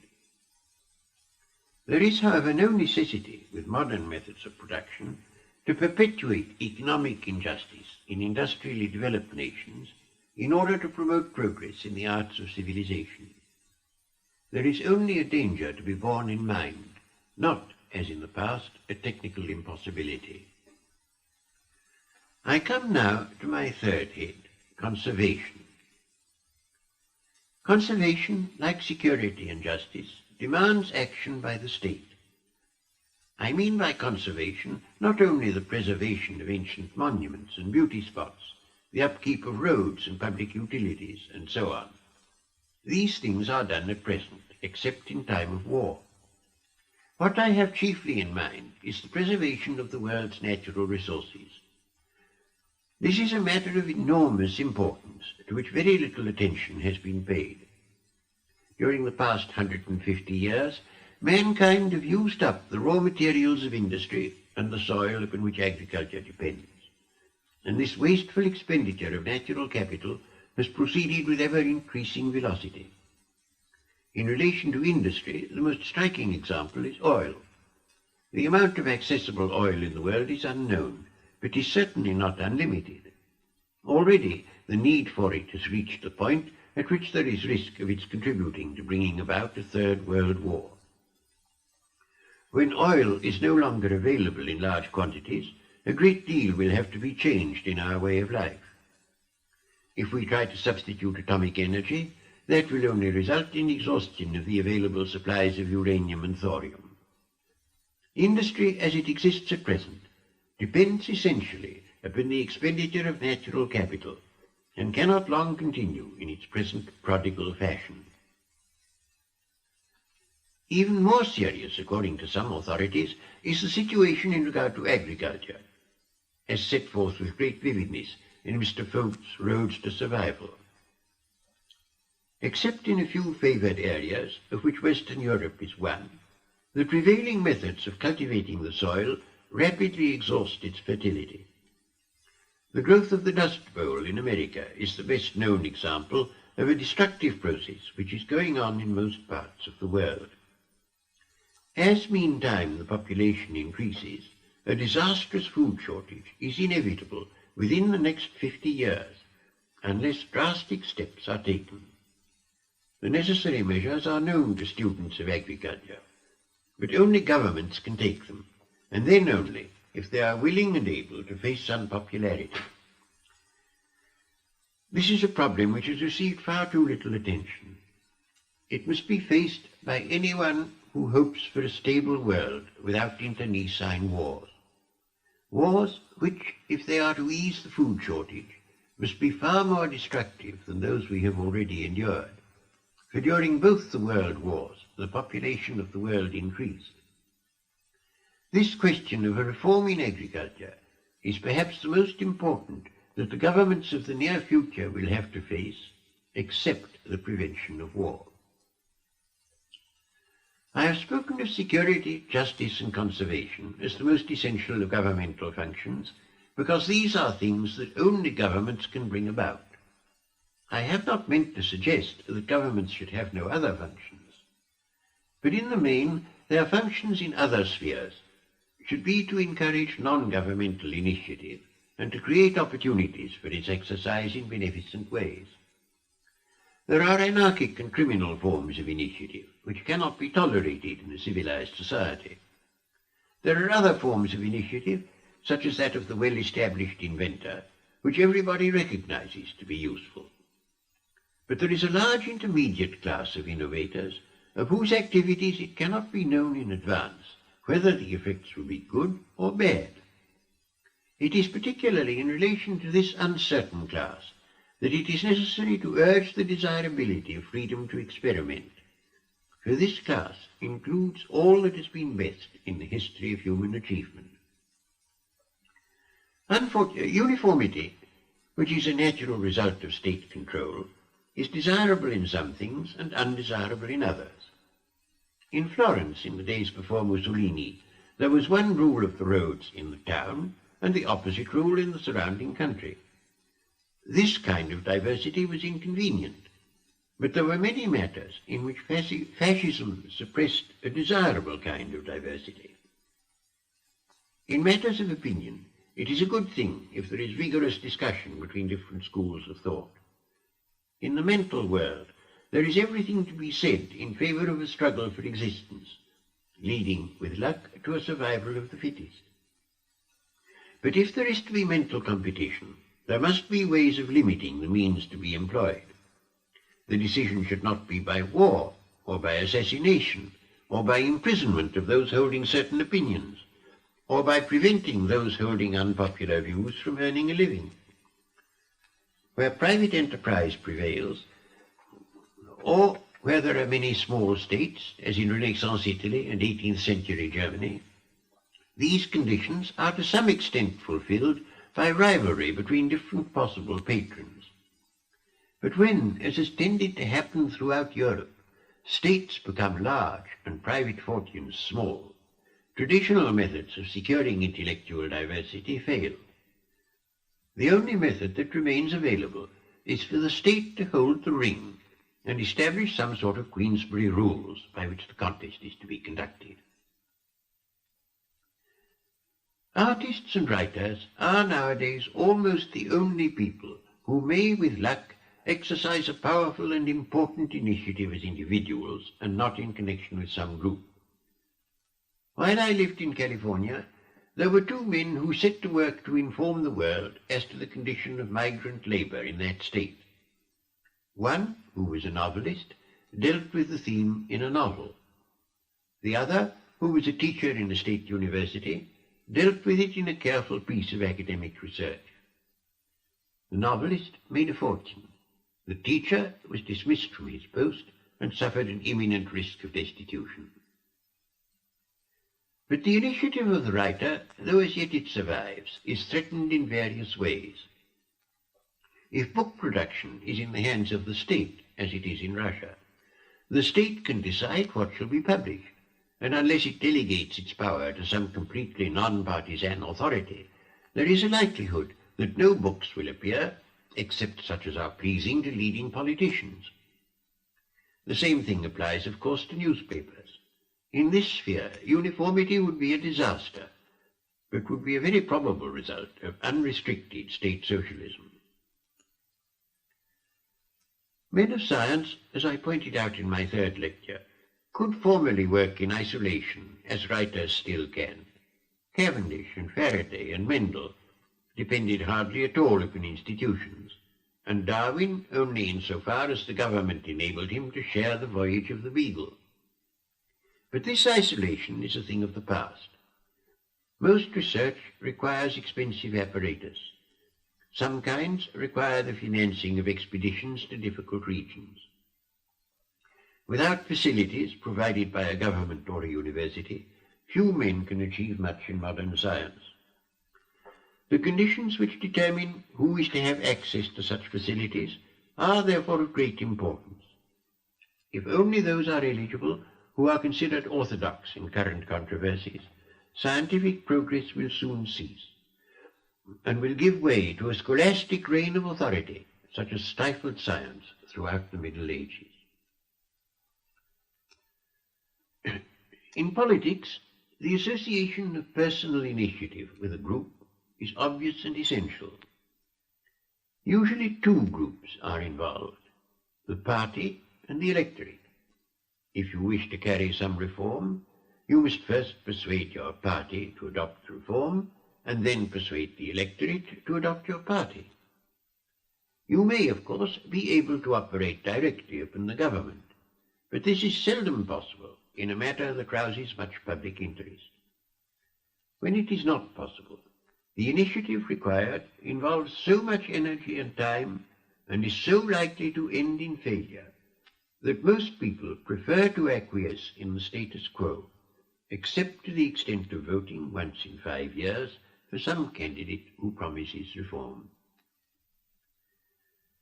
In a highly organized world, personal initiative connected with a group must be confined to a few unless the group is small. If you are a member of a small committee, you may reasonably hope to influence its decisions. In national politics, where you are one of some 20 million voters, your influence is infinitesimal unless you are exceptional or occupy an exceptional position. You have, it is true, a 20 millionth share in the government of others, but only a 20 millionth share in the government of yourself. You are therefore much more conscious of being governed than of governing. The government becomes in your thoughts a remote and largely malevolent they, not a set of men whom you, in concert with others who share your opinions, have chosen to carry out your wishes. Your individual feeling about politics in these circumstances is not that intended to be brought about by democracy, but much more nearly what it would be under a dictatorship. The sense of bold adventure and of capacity to bring about results that are felt to be important can only be restored if power can be delegated to small groups in which the individual is not overwhelmed by mere numbers. A considerable degree of central control is indispensable, if only for the reasons that we considered at the beginning of this lecture. But to the utmost extent compatible with this requisite, there should be devolution of the powers of the state to various kinds of bodies, geographical, industrial, cultural, according to their functions. The powers of these bodies should be sufficient to make them interesting and to cause energetic men to find satisfaction in influencing them. They would need, if they were to fulfill their purpose, a considerable measure of financial autonomy. Nothing is so damping and deadening to initiative as to have a carefully thought-out scheme vetoed by a central authority which knows almost nothing about it and has no sympathy with its objects. Yet this is what constantly happens in Britain under our system of treasury control. Something more elastic and less rigid is needed if the best brains are not to be paralyzed. And it must be an essential feature of any wholesome system that as much as possible of the power should be in the hands of men who are interested in the work that is to be done. The problem of delimiting the powers of various bodies will, of course, be one presenting many difficulties. The general principle should be to leave to smaller bodies all functions which do not prevent the larger bodies from fulfilling their purpose. Confining ourselves for the moment to geographical bodies, there should be a hierarchy from the world government to parish councils. The function of the world government is to prevent war, and it should have only such powers as are necessary to this end. This involves a monopoly of armed force, a power to sanction and revise treaties, the right to give decisions in disputes between states.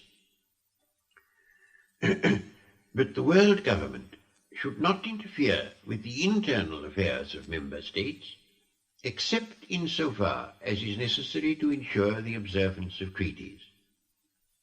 In like manner, the national government should leave as much as possible to county councils, and they, in turn, to borough and parish councils. A short-run loss of efficiency may be expected in some respects, but if the functions of subordinate bodies are made sufficiently important, able men will find satisfaction in belonging to them. Whether an organization is geographical or cultural or ideological, it will always have two sorts of relations, those to its own members and those to the outside world. The relations of a body to its own members should, as a rule, be left to the free decision of the members, so long as there is no infringement of the law. But relations to the outside world, if they cannot be settled by friendly negotiation, must be regulated by a neutral authority. To this principle there should be no exception until we come to the world as a whole, which, so far, has no external political relations. In a Wellesian war of the worlds, if that were possible, we should need an interplanetary authority. Differences between nations, so long as they do not lead to hostility, are by no means to be deplored. Living for a time in a foreign country makes us aware of merits in which our own country is deficient, and this is true whichever country our own may be. The same thing holds of differences between different regions within one country, and of the differing types produced by different professions.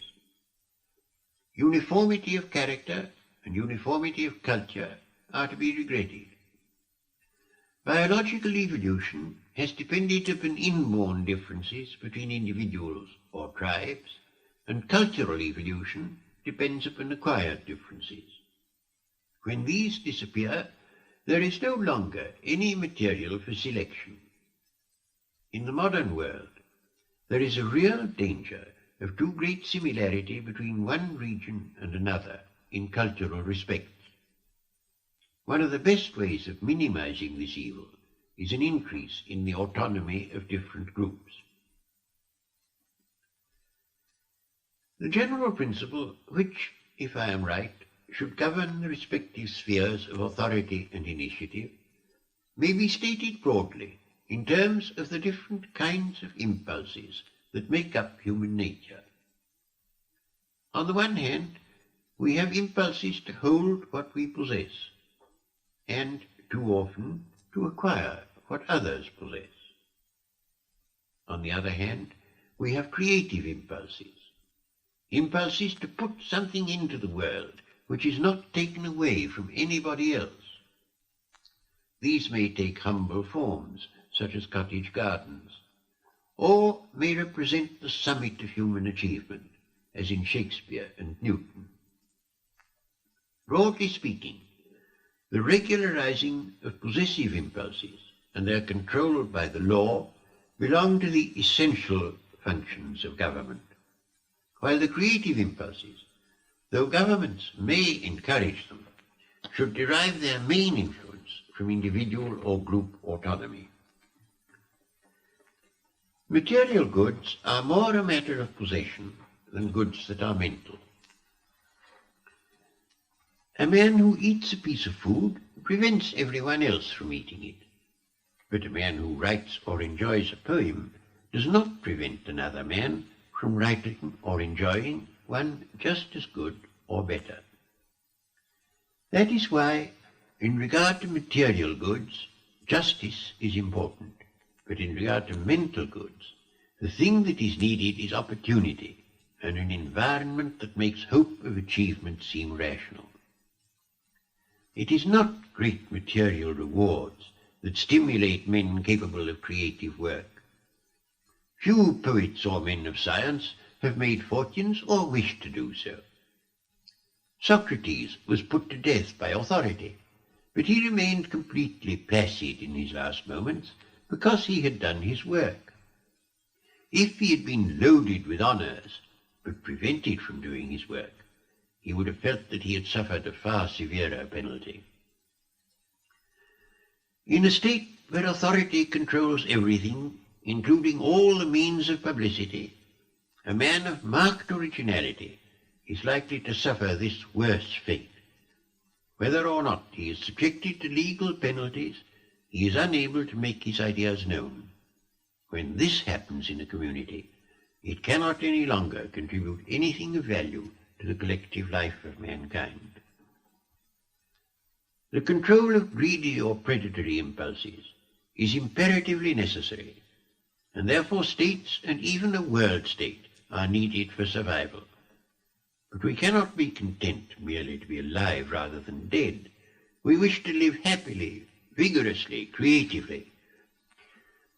For this, the state can provide a part of the necessary conditions, but only if it does not, in the pursuit of security, stifle the largely unregulated impulses which give life its savour and its value. The individual life still has its due place and must not be subjected too completely to the control of vast organizations. To guard against this danger is very necessary in the world that modern technique has created.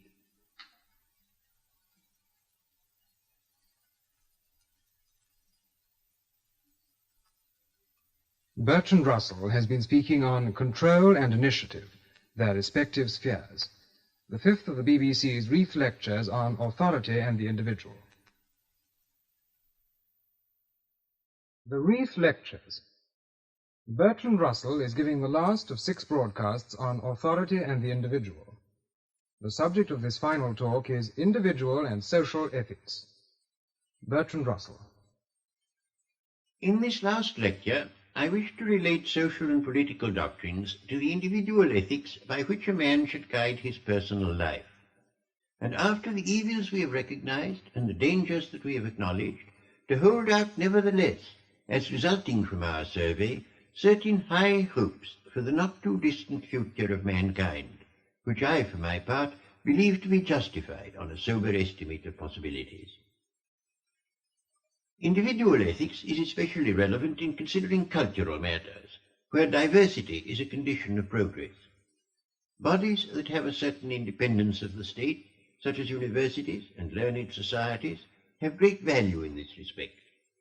It is deplorable to see, as in present-day Russia, men of science compelled to subscribe to obscurantist nonsense at the behest of scientifically ignorant politicians, who are able and willing to enforce their ridiculous decisions by the use of economic and police power.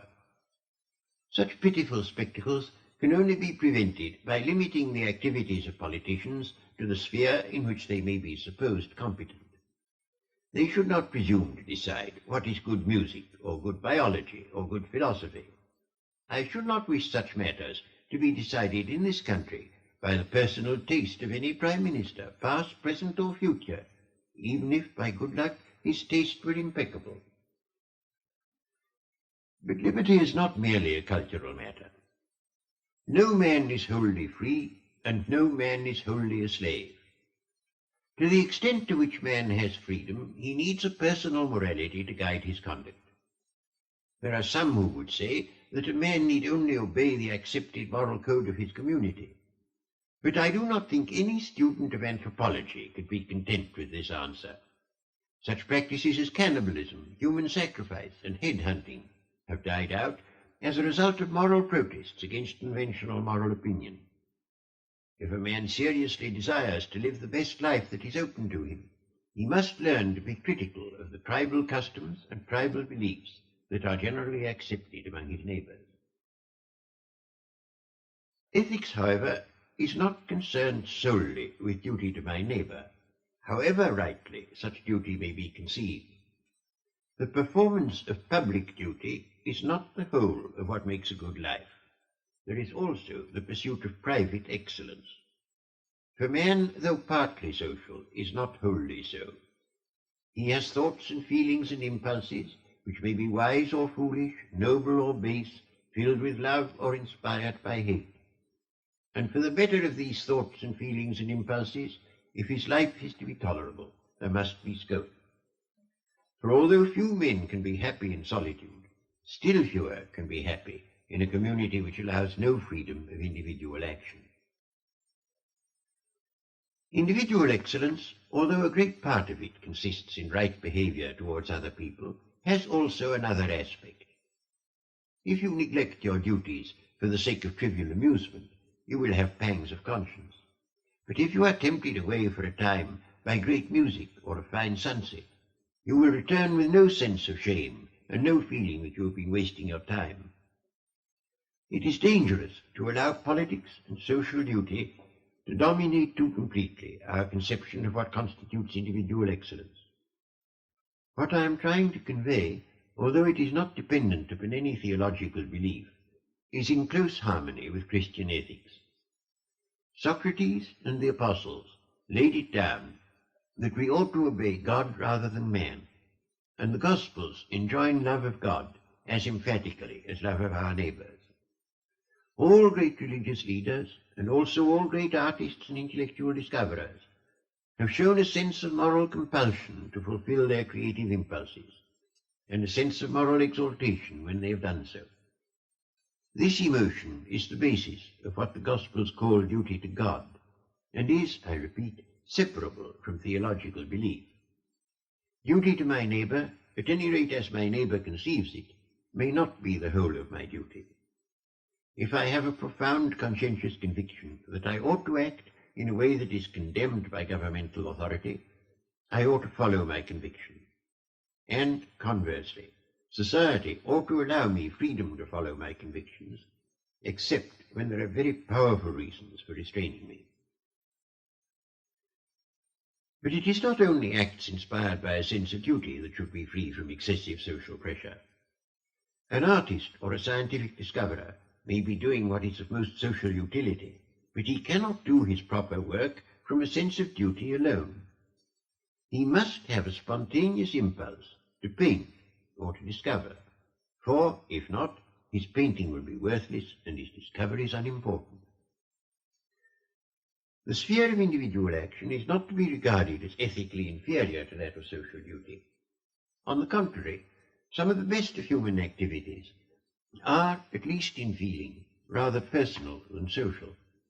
As I have said before, prophets, mystics, poets, scientific discoverers are men whose lives are dominated by a vision. They are essentially solitary men.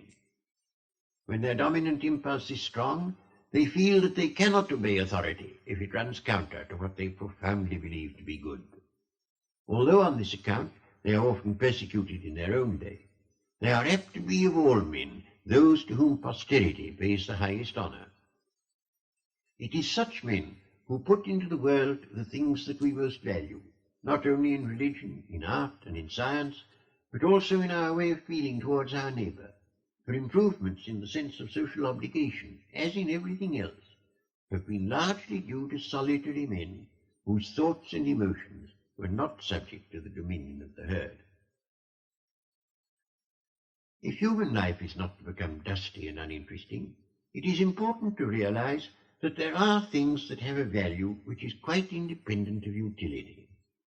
What is useful because it is a means to something else, and the something else, if it is not in turn merely a means, must be valued for its own sake, for otherwise the usefulness is illusory. To strike a right balance between ends and means is both difficult and important. If you are concerned to emphasize means, you may point out that the difference between a civilized man and a savage, between an adult and a child, between a man and an animal consists largely in a difference as to the weight attached to ends and means in conduct. A civilized man ensures his life. A savage does not. An adult brushes his teeth to prevent decay. A child does not, except under compulsion. Men labor in the fields to provide food for the winter. Animals do not. Forethought, which involves doing unpleasant things now for the sake of pleasant things in the future, is one of the most essential marks of mental development. Since forethought is difficult and requires control of impulse, moralists stress its necessity and lay more stress on the value of present sacrifice than on the pleasantness of the subsequent reward.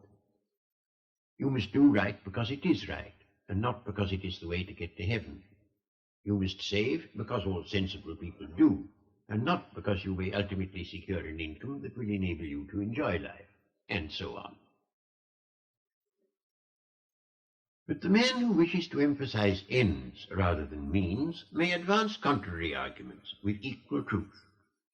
It is pathetic to see an elderly rich businessman who, from work and worry in youth, has become dyspeptic, so that he can eat only dry toast and drink only water while his careless guests feast. The joys of wealth, which he had anticipated throughout long laborious years, elude him, and his only pleasure is the use of financial power to compel his sons to submit in their turn to a similar futile drudgery. Misers, whose absorption in means is pathological, are generally recognized to be unwise, but minor forms of the same malady are apt to receive undue commendation. Without some consciousness of ends, life becomes dismal and colorless. Ultimately, the need for excitement too often finds a worse outlet than it would otherwise have done, in war or cruelty or intrigue or some other destructive activity.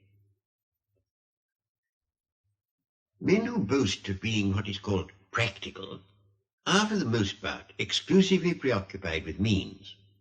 But theirs is only one half of wisdom.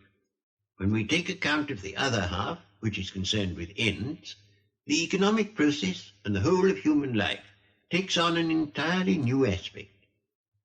We ask no longer, what have the producers produced, and what has consumption enabled the consumers in their turn to produce? We ask instead, what has there been in the lives of consumers and producers to make them glad to be alive? What have they felt or known or done that could justify their creation? Have they experienced the glory of new knowledge? Have they known love and friendship? Have they rejoiced in sunshine and the spring and the smell of flowers? Have they felt the joy of life that simple communities express in dance and song? Once in Los Angeles, I was taken to see the Mexican colony. Idle vagabonds, I was told, but to me they seemed to be enjoying more of what makes life a boon and not a curse than fell to the lot of my anxious, hard-working hosts.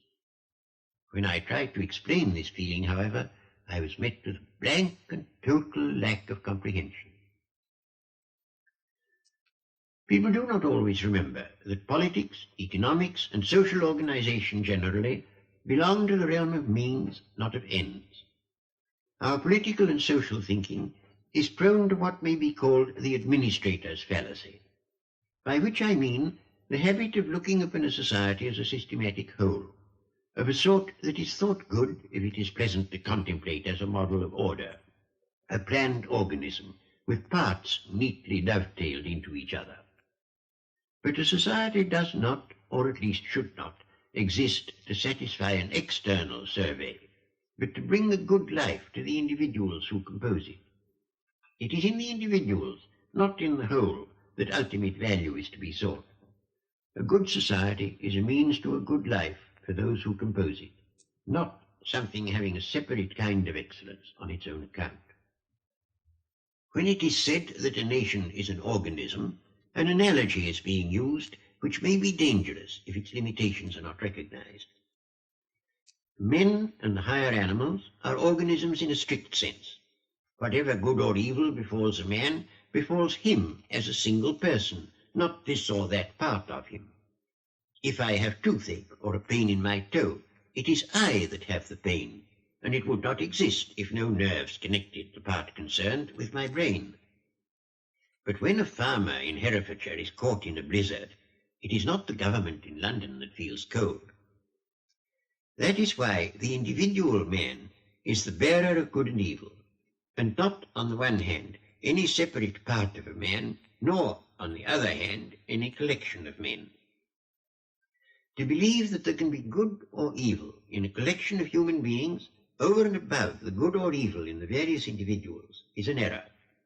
Moreover, it is an error which leads straight to totalitarianism and is therefore dangerous. There are some among philosophers and statesmen who think that the state can have an excellence of its own, and not merely as a means to the welfare of the citizens. I cannot see any reason to agree with this view. The state is an abstraction. It does not feel pleasure or pain. It has no hopes or fears, and what we think of as its purposes are really the purposes of individuals who direct it.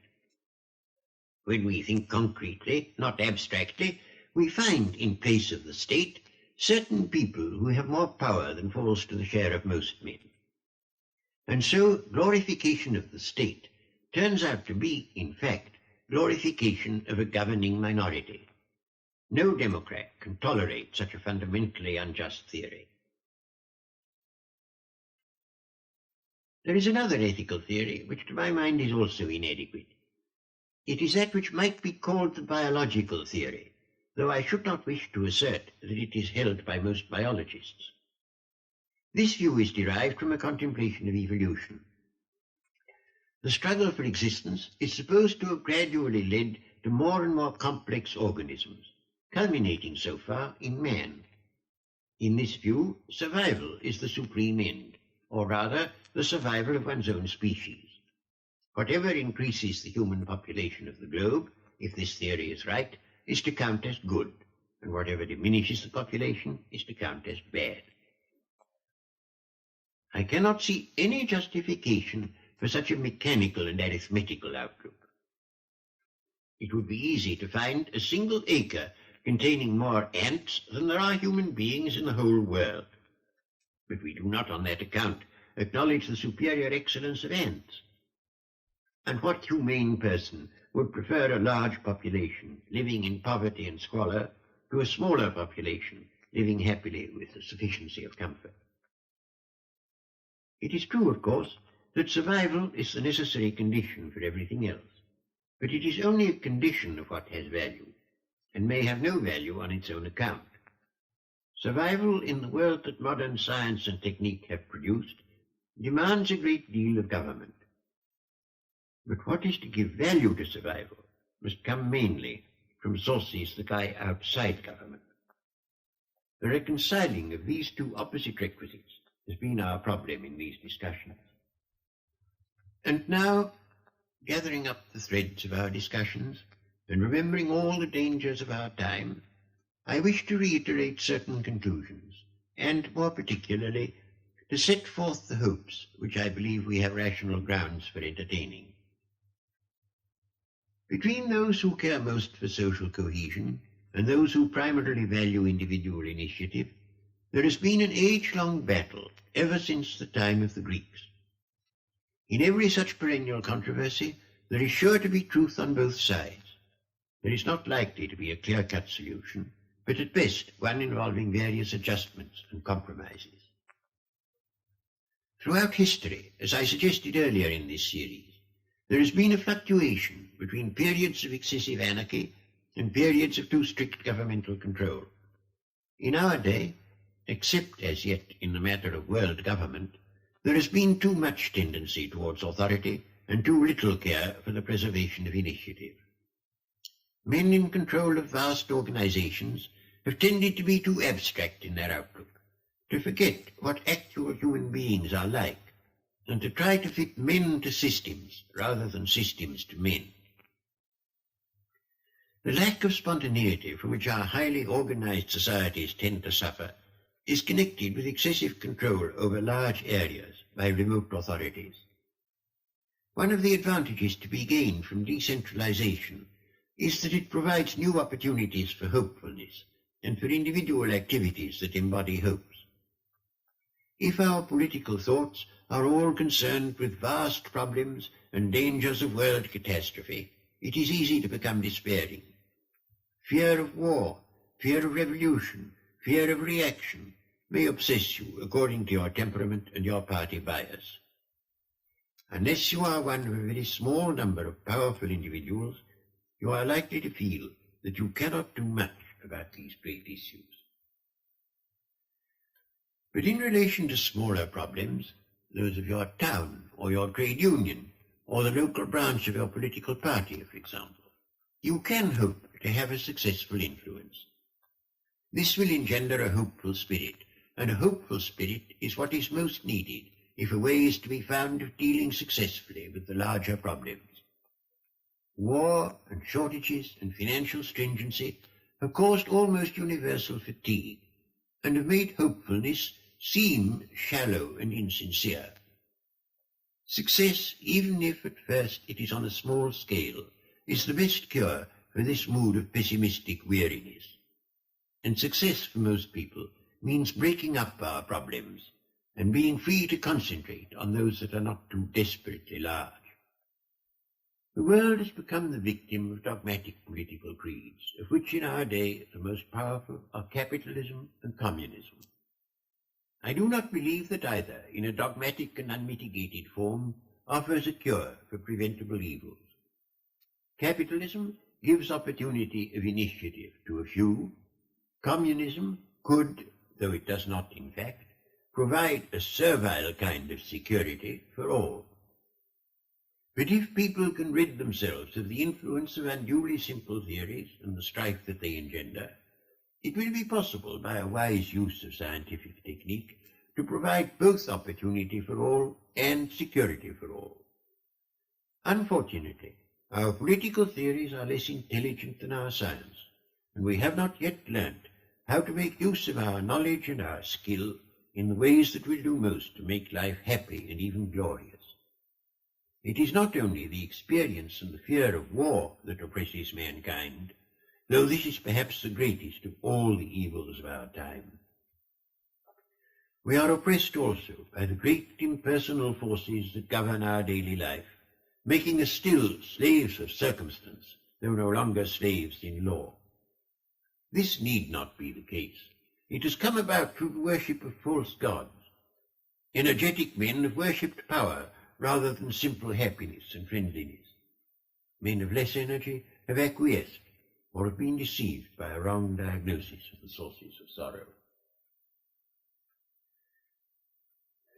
Ever since mankind invented slavery, the powerful have believed that their happiness could be achieved by means that involved inflicting misery on others.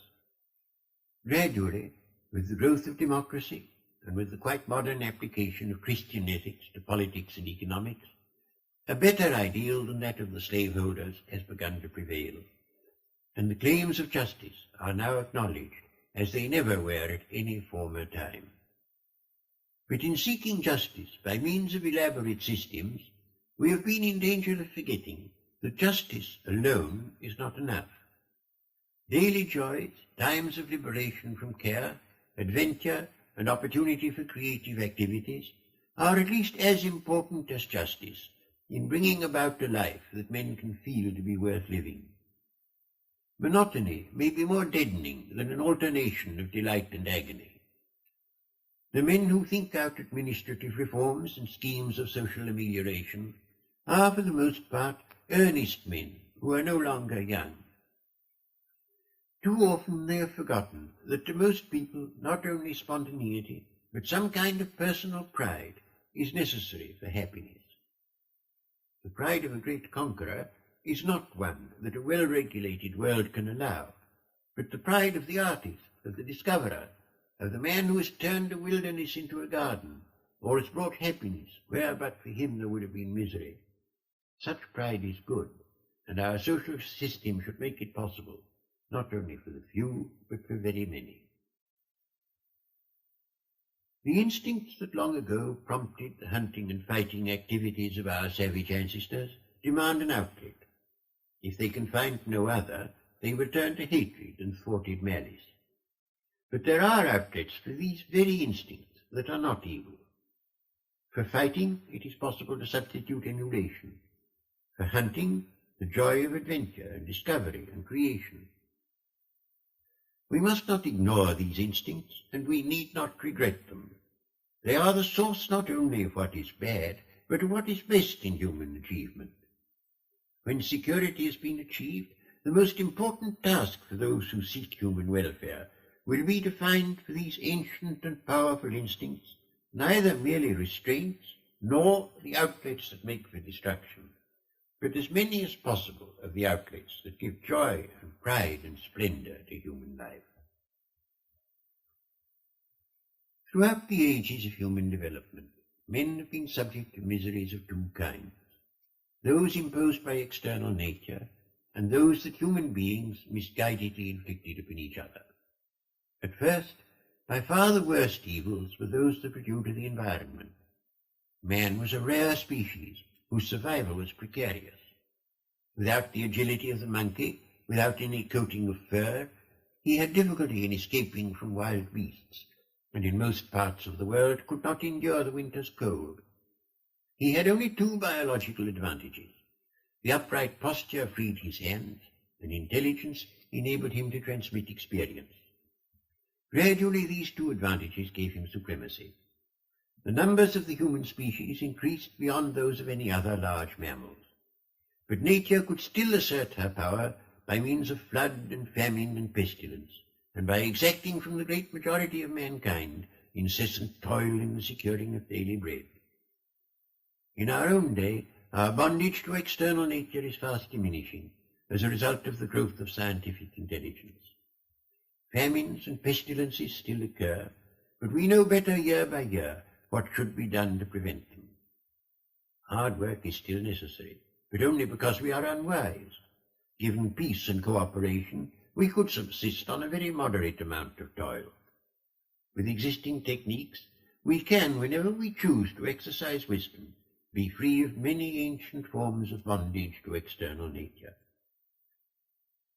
But the evils that men inflict upon each other have not diminished in the same degree. There are still wars, oppressions, and hideous cruelties, and greedy men still snatch wealth from those who are less skilful or less ruthless than themselves. Love of power still leads to vast tyrannies, or to mere obstruction when its grosser forms are impossible.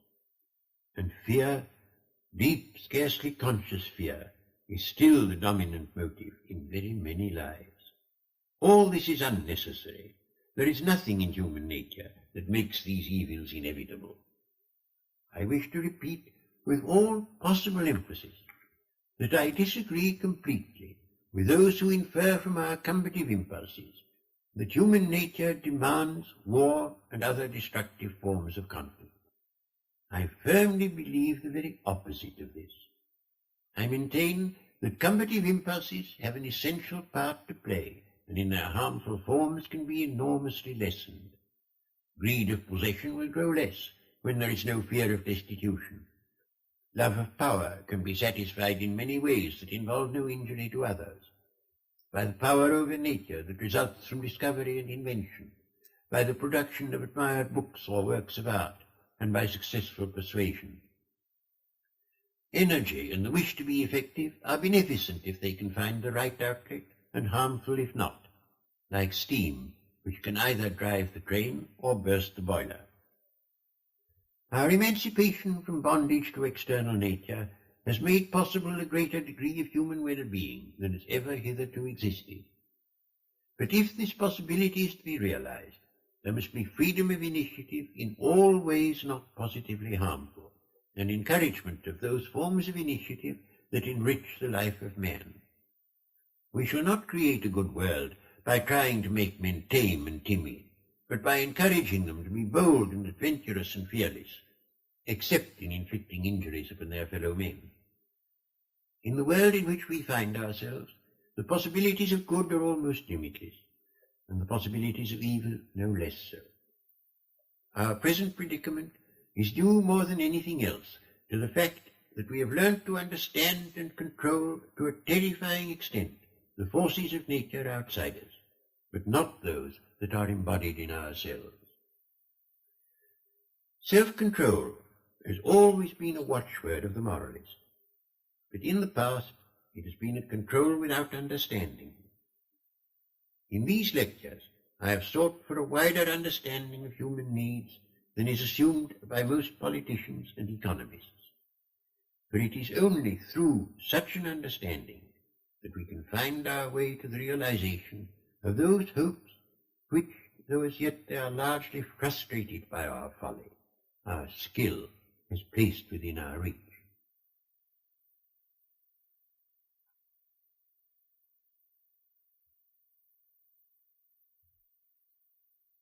Bertrand Russell has been speaking on individual and social ethics, the sixth and last of the BBC's Reith Lectures on authority and the individual.